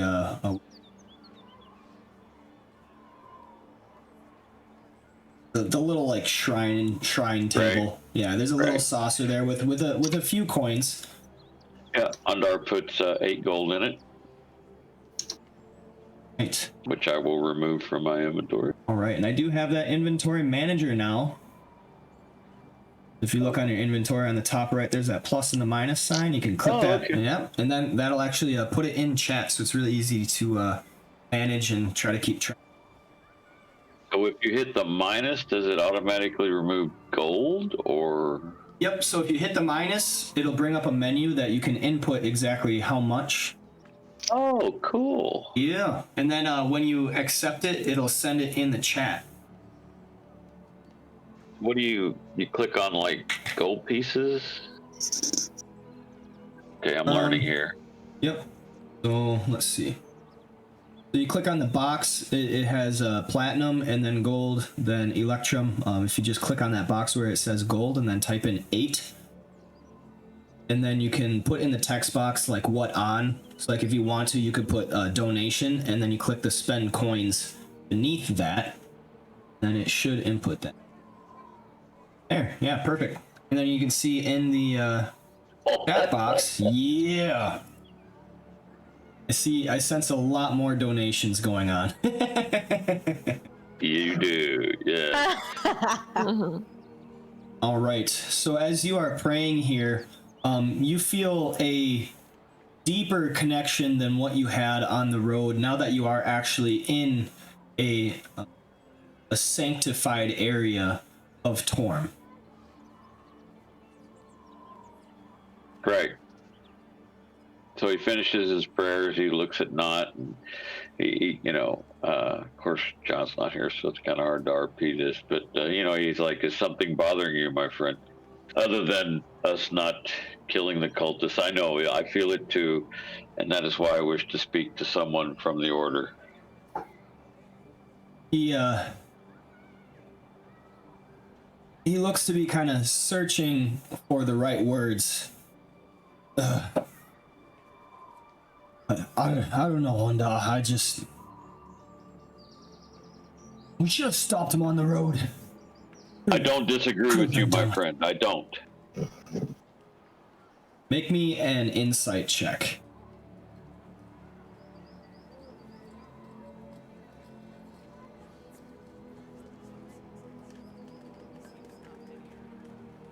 Wow. You see, he's visibly frustrated. Right. Yeah. Didn't need an insight check for that. Yep. And he kind of continues. Yeah, I mean, you know how I get all angry in battle, and I do my business.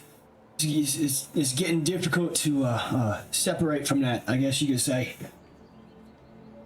I know, and I'm finding it more and more difficult not to just attack them. It's the right thing to do. It is, I understand, and I'm finding it more and more difficult to not just slay them, because Torm tells us to not hesitate when dealing with evil, and they are evil. And that is why I must find someone higher in the order than I. And maybe they can tell me why I'm not doing it, or perhaps I'm not doing it and I'm wrong for not doing it. I must find out. I say we just sneak in during the night and just take care of it right now, and we can be on. We know where they're. You're right. Way. You're right. I agree. Why sneak? We should just march up the street and destroy them right now. Right? I mean, I'm game for it. I just don't think. And he almost seems to be kind of like. Both of us are pacing. Yeah. We're in this little chamber and we're pacing back and forth, right? There's like little bits of foam kind of at his mouth. As you guys are kind of speaking with each other, you sense a presence enter the chamber. Right. And looking back, you see you see there is a priest with hands clasped behind his back, and he has a placid, expressionless, emotionless look on his face. Greetings, I am told you are seeking a priest. Greetings, Father. What do you seek, counsel? I do. Guidance. Yes, I need it. And he kind of glides closer within. And then there are some seats nearby. He holds out a hand. Do you wish to sit, or should we stand? I do not know, and I shake his hand, or Ondar shakes his hand, and he says, "My name is Ondar Stillhawk. I am from Tether." Friend from the south. Greetings. Good for you to make your way to this temple. I thank you. So Ondar begins to tell him the story, and he weaves the tale, and he's still standing, right? And as he's telling the story, does the priest sit or stand? The priest remains standing. Ondar's kind of, walking back and forth, and he's telling him the whole tale, and, he starts with his grandfather, and I mean, he, explains his whole story, and he tells him everything, and, however long this takes, and, and then he starts, he kind of tries to stay calm, but he starts getting a little bit, agitated and angry, and, not angry, but, agitated, I mean, desperate, I guess would be a better word, He starts explaining that he feels like he's letting Torm down, and his grandfather and his friends and the whole order the lower order of innocence and and all that, and he doesn't, and then he gets to the point where he's almost like crying, because he doesn't know if he's doing right by, the Torm Tar and he feels like he's letting down the whole religious community that believes in Torm and follows Torm and all this, and he's like, and then he finally like sits in a heap, and he's like, his head's hanging, and he's like, I don't know, Father, am I doing right? By letting these bastards live, am I doing correct? And he looks up at this priest. This has taken about a half hour, 40 minutes to explain all this. Yeah, and he's been standing unmoving, listening the entire time.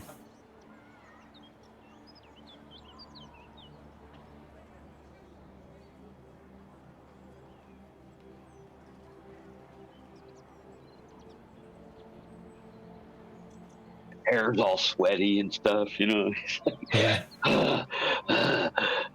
So he waits a few moments after you finish. See your troubling thoughts, my child. There's quite a predicament you find yourself in. Tell me, what is it you wish to do about this? He looks at Knot. He looks back to the priest.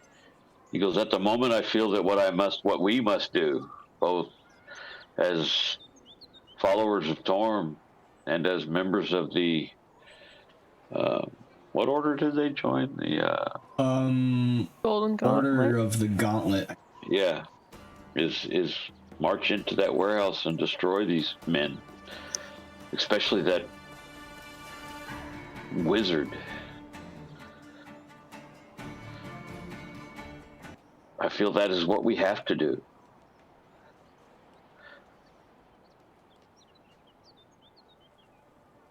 It is entirely possible. Has the wizard earned it? What has he done? He's a necromancer.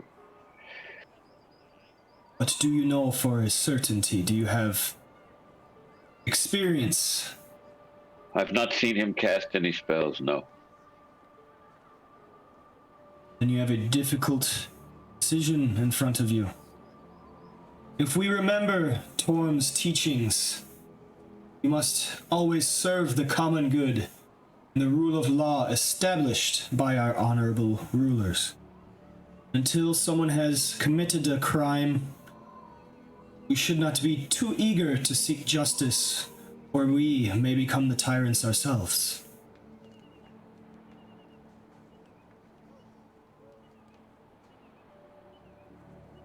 This is true. This is true, Lord. Yes. I do not doubt your honesty, your understanding of the situation.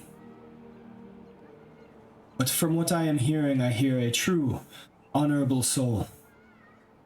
And I urge you to stay on your path. You are being tried. That is very difficult. But I think you have what it takes to remain vigilant and favorable in the eyes of our Lord.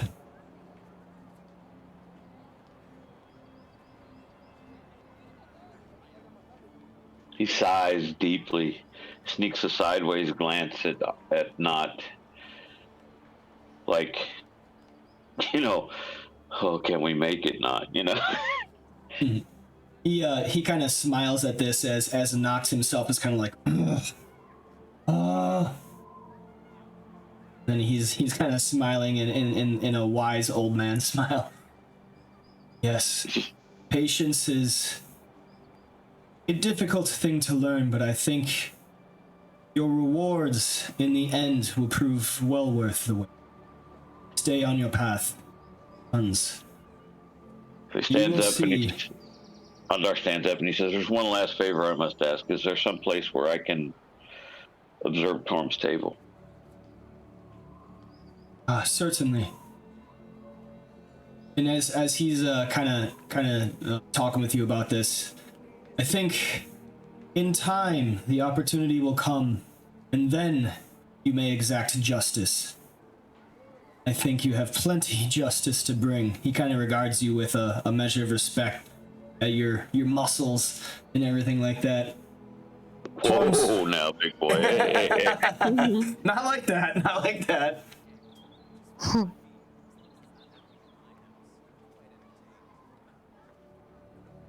Thank you, Master. Your name, sir? I am Kevin. Kevin. Kevan. It's a fantasy name. Right. Did you just come up with Kevin right on the spot? Yeah. He said it earlier. It was cool. And he says, Torm's table. It's been some time. Yes, I will prepare it. Right, Very so during Thank this you. event, the Tormish purchase or prepare a meal and serve it to someone in need. Yeah. Ondar's starving tonight. But it's a good thing. So Kevin kind of invites both of you to an area of the temple that actually kind of serves as a kitchen and larder and everything. Begins kind of preparing a meal, just a meager roast, like roast duck or something like that. Yeah. All right. So Ondar's going to go find some poor soul that's down on his luck, and he's going to invite him to have a really fine dinner tonight. Or her. And going to serve it up for him. While he fasts for the evening. See y'all tomorrow.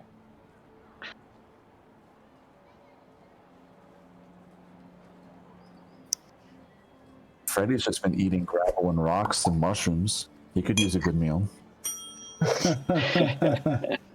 Well, I have to not know them, so, it's got to be a stranger. Oh, It could be Freddy's disguised self. You didn't know who that was. Usually a beggar or a citizen in need, so, he's going to find one of them fake beggars on a street corner, will work for food, who has a cell phone, and, True.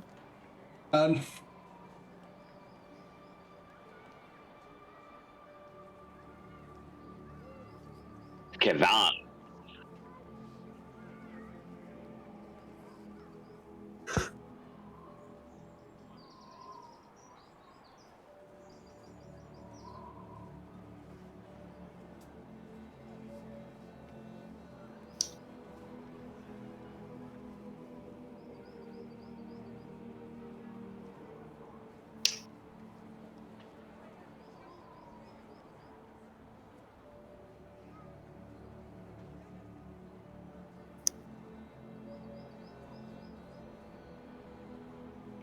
So after some time, you're able to prepare a feast, and then it's actually put on a platter that has some symbology and iconography of it from the temple.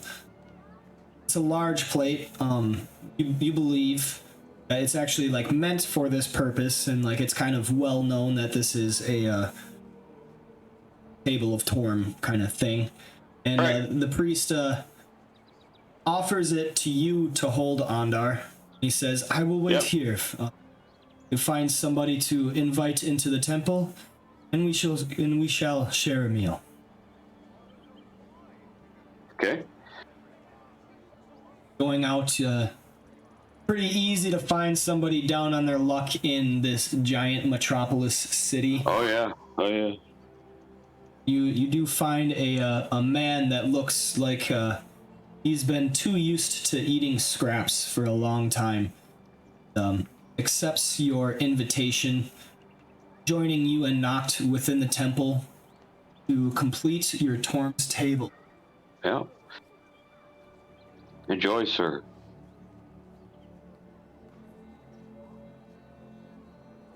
Got a little on your chin. Here, let me clean that up. There you go. He's kind of weak, like shakes a little bit, but he's going at like a modest pace, kind of talking to you wistfully. Seems like it's been a while since he had a filling meal.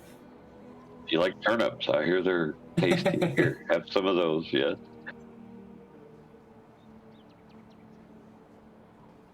Try to turn him on to Torm. There you go.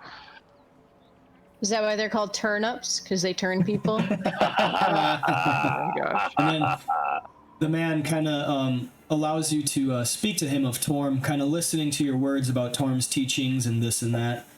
And then at the end of the meal, the man gives you gracious thanks, and he actually speaks up. Thank you so much, sir. Could you teach me a prayer? Of course I can. Oh, and then he looks happy. He's got like a weak smile on his face. Oh, thank you. Raises his hands above his head, clasping them kind of in a sign of thankfulness. And your days will be great. Right. Anything else you want to do, Ondar? That's it. Remember, Other than do you kill. have a point of inspiration from that awesome journal entry? Cool. And you feel kind of rejuvenated, almost reaffirmed in your purpose. Kind of remembering, like, even though there is massive evil coming on, this one act of kindness, portraying Torm's word to someone in need, someone deserving, somebody in need of help. You've kind of rejuvenated your purpose and remembered the lessons of your grandfather. Moving forward, you feel more certain and feel like you can exercise a little bit more patience and wait for the right timing, because you know Torm will deliver the justice when it is needed. We can do this, Not. Nox still seems a little unconvinced. He's still kind of agitated, jittery. Okay, so Freddy, you want a cloak of protection. That is, you find a fair price of 360 gold pieces for such. Freddy would like to try to haggle as always.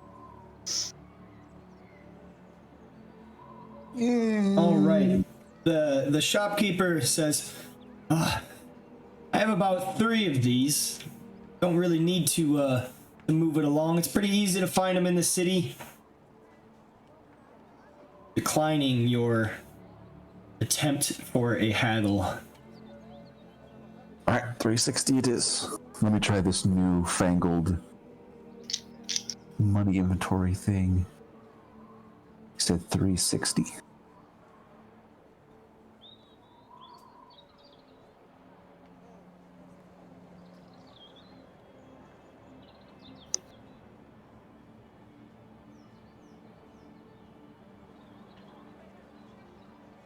Bling.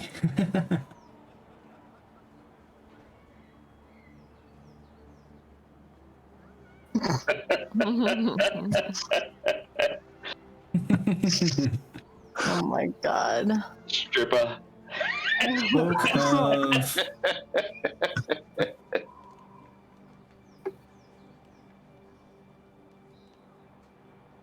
Not have a cloak of protection? Not have that? It's in the DMG, you should. Yeah, I should, but it's not.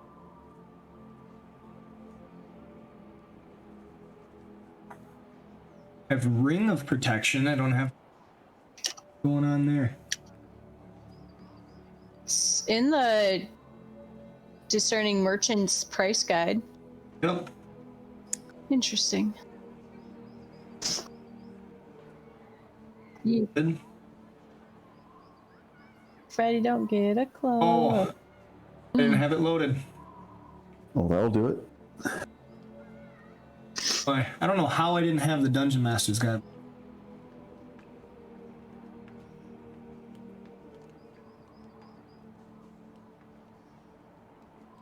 Right, as we're figuring that out, Ireva, anything you want to... Yes, but she's currently on guard at the inn. Is Hawkeye still there? Or Hawkeye's looking for lodging? Okay, Hawkeye, so you're kind of going around and you find there's quite a few inns and taverns you could find anywhere pretty easily. A regular night, you could find one that's nearby in the field ward for probably, let's see, 1 silver piece for the night. Otherwise, you could find some of a little bit better accommodation for 5 silver pieces. The one that Freddy heard of, the Gilded Coin, Yeah, that one. is 4 gold pieces a night. We'll do that one.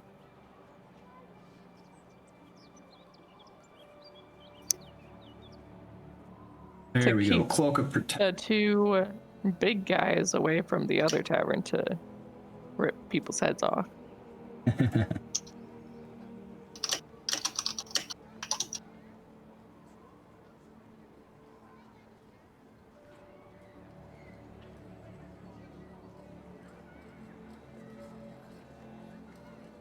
Now I put it here. Go.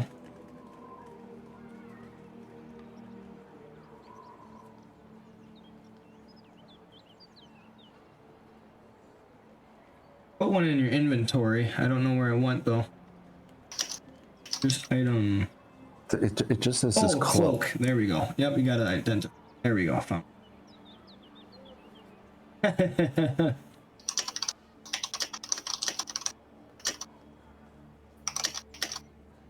All right, so let's see. Hawkeye, I'm gonna need 4 gold pieces times 5. 4 20 gold pieces times 5? Yeah, because you got 5 people. If you're trying to buy Oh, I thought it was silver. 4 gold pieces for that place. Oh, I thought you said silver. Nope. He said gold. Oh. Still wish to buy a place there or no? I'll out of character ask my party.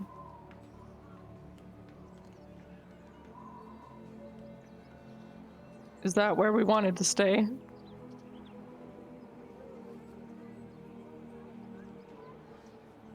Are we allowed to respond? Yeah, I'm okay with it. All right. Probably not. That's quite a bit. Yeah, I was like, that's kind of expensive. I'm gonna try to find one that's one of the silver pieces then. Okay, so you could find a modest inn to stay for the night for 5 silver pieces per person. That would be Oops. by... That was a good roll. Yeah. Freddy's just gonna pick the building up. would I'm trying be to figure out. close by on Skulls Street on the Waterdeep Northwest. Sure, we'll do that one. All right. So that So, Hawkeye, I need you to minus 25 silver from your inventory.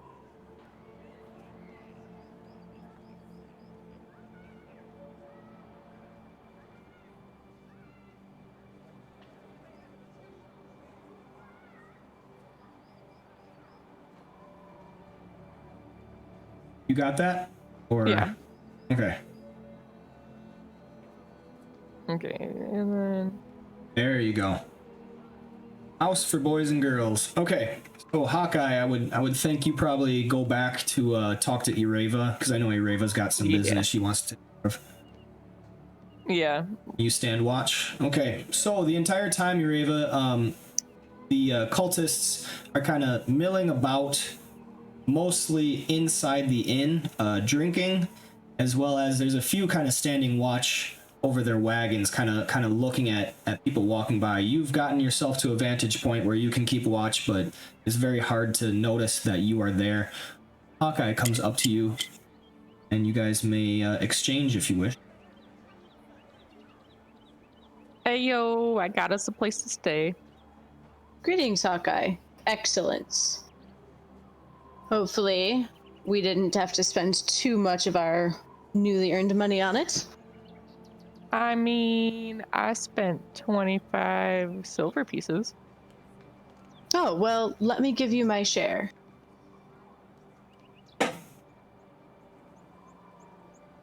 I don't feel like you need to do that, but that's okay. If you're trying to be like Ondar, it's much appreciated. Har har de har har. Well, it's only fair.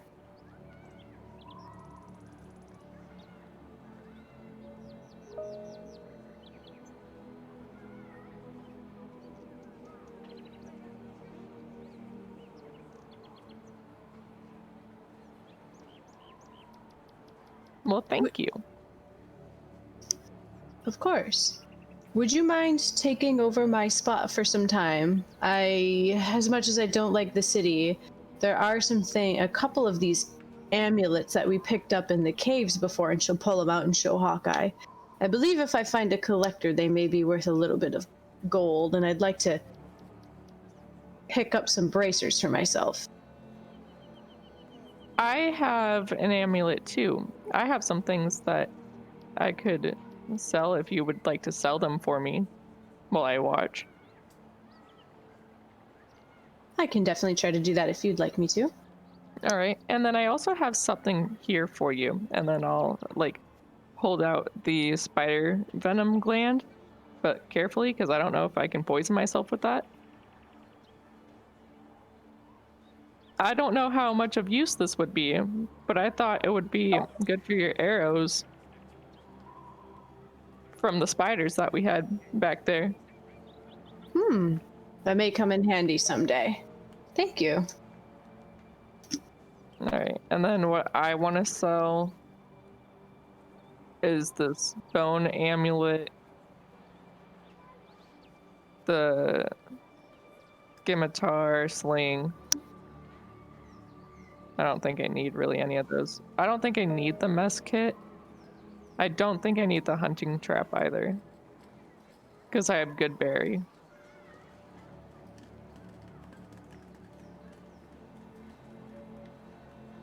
How do I add that to sell? I'm giving her the amulet because she's going to a collector. What amulet? The bone amulet. You should be able to just drag and drop that onto the character. Onto her character? Yeah, if you can grab the shield and drag it to her, it should transfer. I can get it. There we go, transferred. And then I don't think I need the scimitar or the sling anymore. I'll keep this quarterstaff. I think. I don't know. I don't really make melee attacks, so I don't know if I need it or not. I mean, better to have it and not need it than not have it and need it. Yeah, well, I don't have Shillelagh anymore as my thing, so I should probably keep the... Oh, you can put it in your party sheet. Put it in the parcel items when you're moving it. So like Like that? Yep, just like that. Okay. And then I can transfer that. And then this is for her, because I don't know if she could use poison on that. Like on my arrows? Yeah. It was a good thought, though. I don't need that. I don't need that. Is the Periton antler and talon worth anything?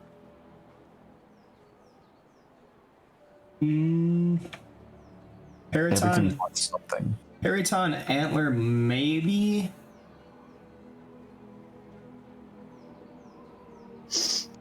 I'll keep the talon then.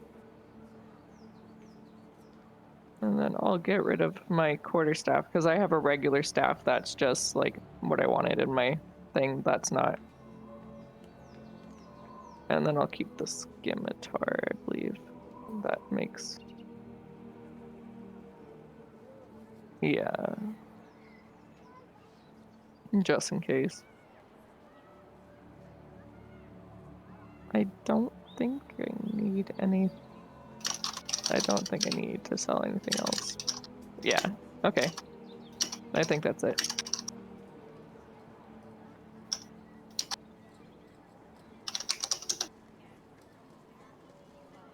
All right, so then Ureva will just update Hawkeye, let her know that, you know, the cultists have largely just been staying in the inn. Well, sorry, I'll do this in character. So there hasn't been a whole lot from the cultists. They've largely been staying in the inn drinking, keeping an eye on passerbys on the street. I just found this was the best spot to watch them without being noticed. They're thankfully being fairly boring right now. Alright, hopefully nothing changes soon. If they do, just send Greg to find me. Alright, I'll send Greg or Renard to find you, but I think Greg would have the best chance of finding you, since he likes you probably more and knows you more than Renard does. Alright. I'll be back in just a few hours, just in case no one else has come to give you a break from here. Alright, and then, out of character, do I know the name of the what was the name of the place that we're staying? Let's call it Pig Blanket. Pig Blanket, okay. Pigs in a blanket. Yep. Oh, before you leave, we're staying at Pig Blanket.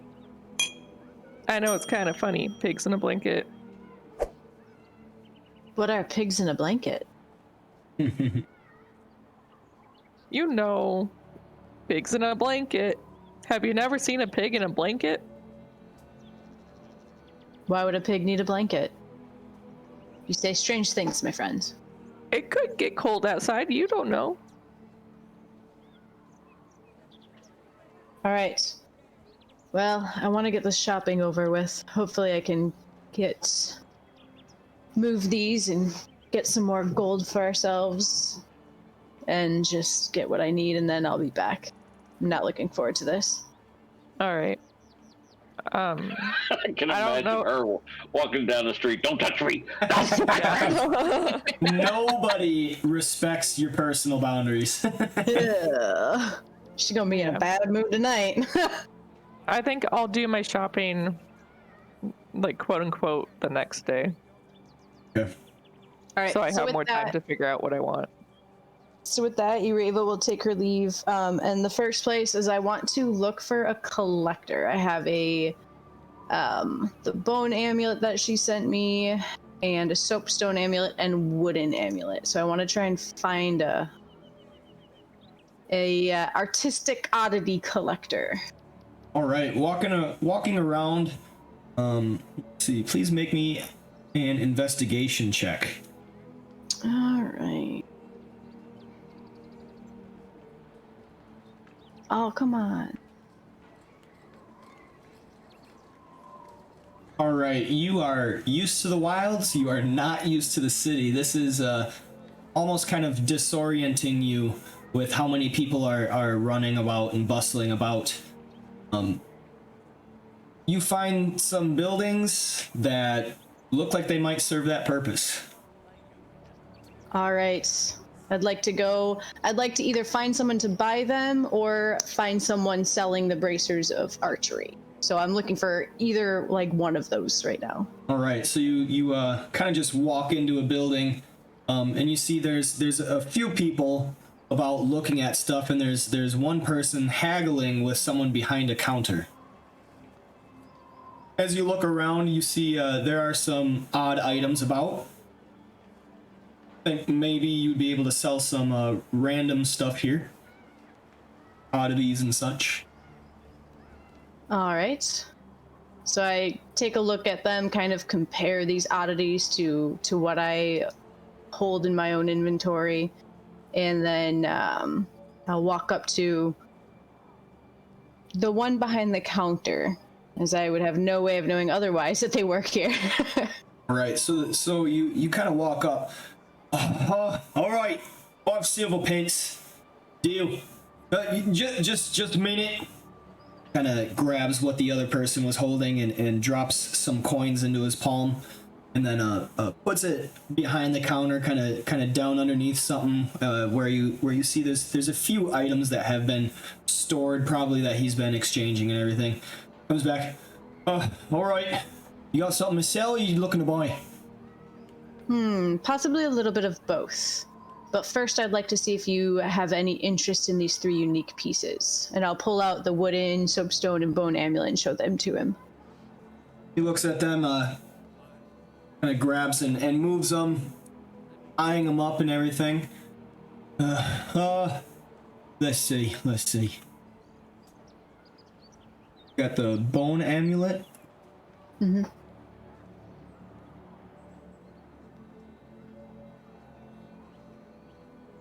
Oh, I didn't move him to the party sheet. Yeah. That way I can actually see what you're. Yeah. Do I just drag the number or it itself? On the icon, that shield icon. If you hold down shift, if you hold down shift while you move it, it picks everyone up. So like if you want to sell your arrows, if you do without shift, it does one at a time, but if you hold down shift, it does everything. Did I do it right? Yep. Yeah. Soapstone amulet.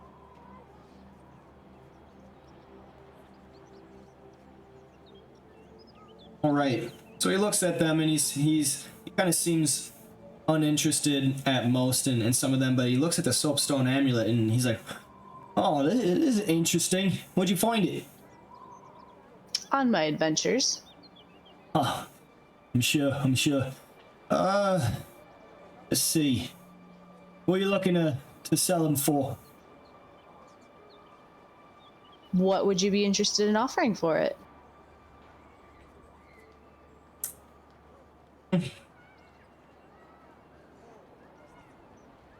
Let's say about 60 gold for the lot. For all 3 of them? Aye. What if we make it 80 for the 3 of them? So that would be specifically bone amulet, the soapstone amulet, and what else? Wooden amulet. Wooden amulet.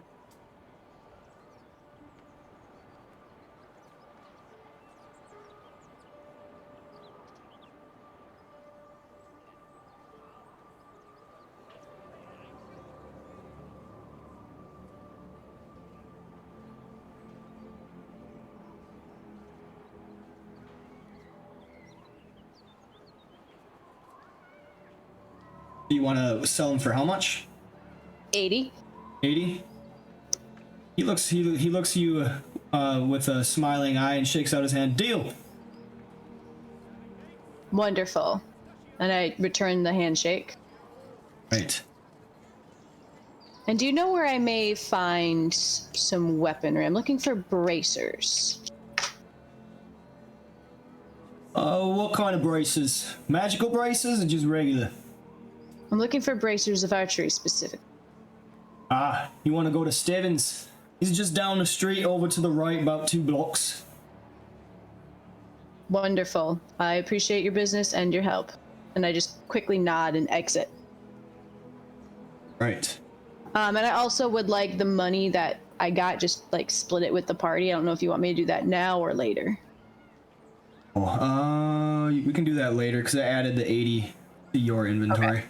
I'll do the math and I'll just figure that out later. Oh, don't give Ondar any. Just keep it. That's 16 per. All right, so you go to the other shop. You're kind of confused what he means by blocks, but sure enough, as you're walking down the street, you see a sign that has has a bow and arrow and some fletching designs on it. It kind of leads you to believe that this is probably the shop. All right, I'll try to throw my timidness away and walk in, and start looking. All right, you walk inside, and I there's just hear her rubbing her hand on her leg after she shakes hands with people. You know? Ew, cooties. You see a man like holding a longbow, kind of stretching it, talking with another. Oh yes, you see, this one's quite supple, as you can see. Good for hunting and the likes. I can throw in some arrows with it if you like. And then he turns at the sound of the door opening. Oh, ahoy there! Be with you in just a minute. Eva will give a quick nod and just continue looking for now. In her head, he's doing that wrong. After some time, the other person walks out without the bow and arrow, and the man looks a little disappointed, but only for a second. And then he puts the bow back in its display, then comes over. Greetings, miss. What is it you're looking for? Hello. Well, I need to restock on arrows. I don't know if you have a few of those lying around I might take off your hands. And I'm also specifically looking for the bracers of archery. Oh, certainly. I got some of those.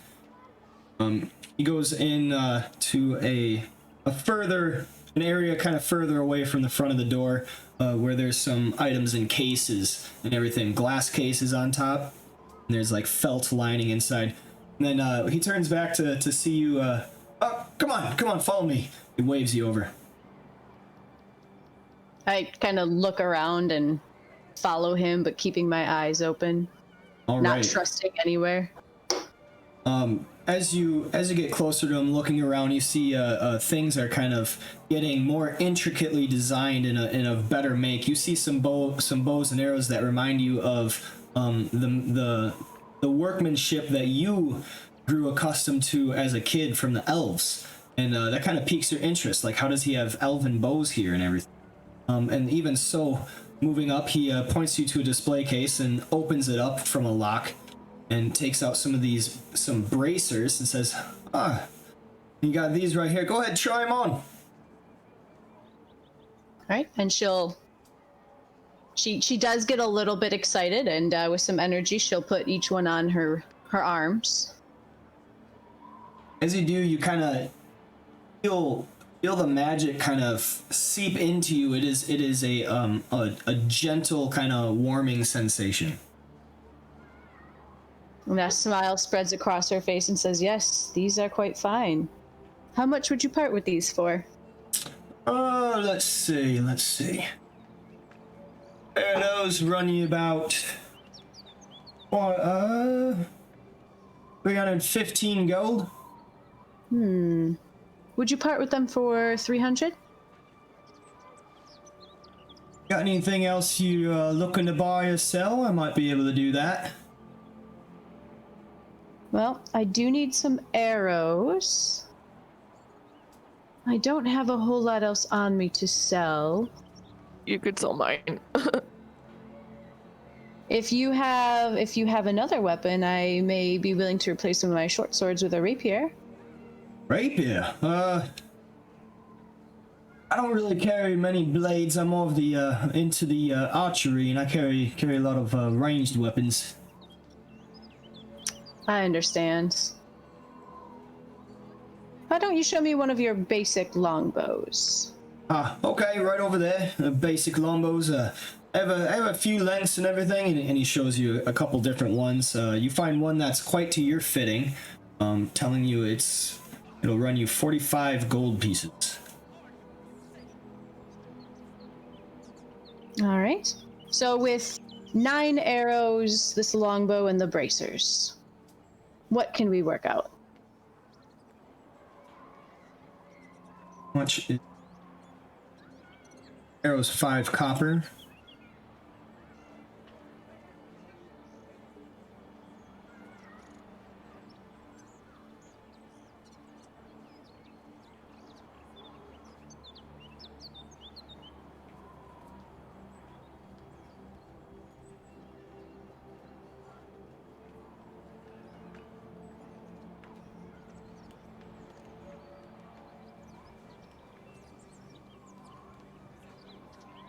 That'll run you about 386 gold pieces with the deal. That's 300 for them braces right there. I'm happy to make that deal with you. All right, And, good. Go ahead.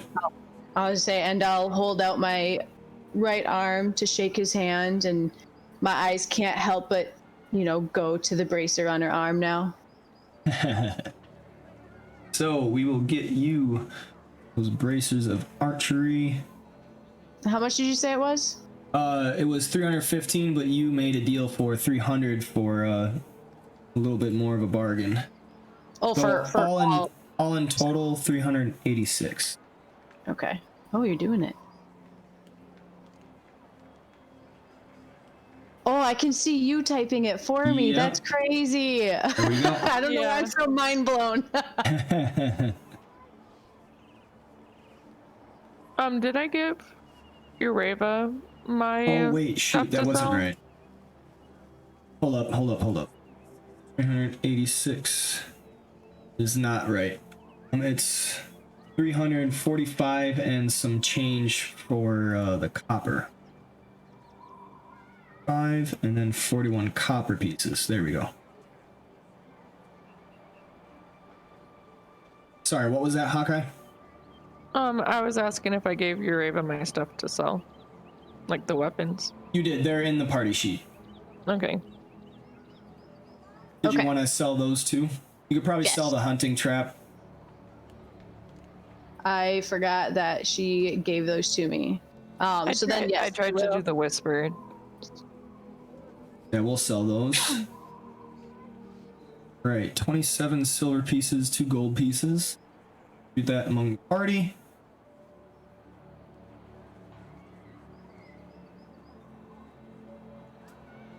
Pieces of archery. Anything else, Ireva? Nope. I would say I got a spare bow, filled up on arrows, and got the bracers, right? Yep. Perfect. That's all I need to do. And with that, I'll quickly go back to Hawkeye. So, Wait, before that, can I whistle for Greg to go meet Ureva? sure. Because she said send Greg, so I want to hold on, and then have him fly Yeah, to certainly. Ureva. All right, so this is where we will have to end. We have reached time. And then I'll buy stuff, but I just don't know exactly what I want, so I'll do that next time. Okay. So, as you guys have kind of explored Waterdeep a little bit, keeping an eye on the cult, they seem to have hunkered down for the night, kind of watching them from afar, with Ondar and Not visiting the temple and Freddy doing his Harper stuff with Carlin. Freddy has found a way forward, looking for employment that will be arranged for him on the roads north.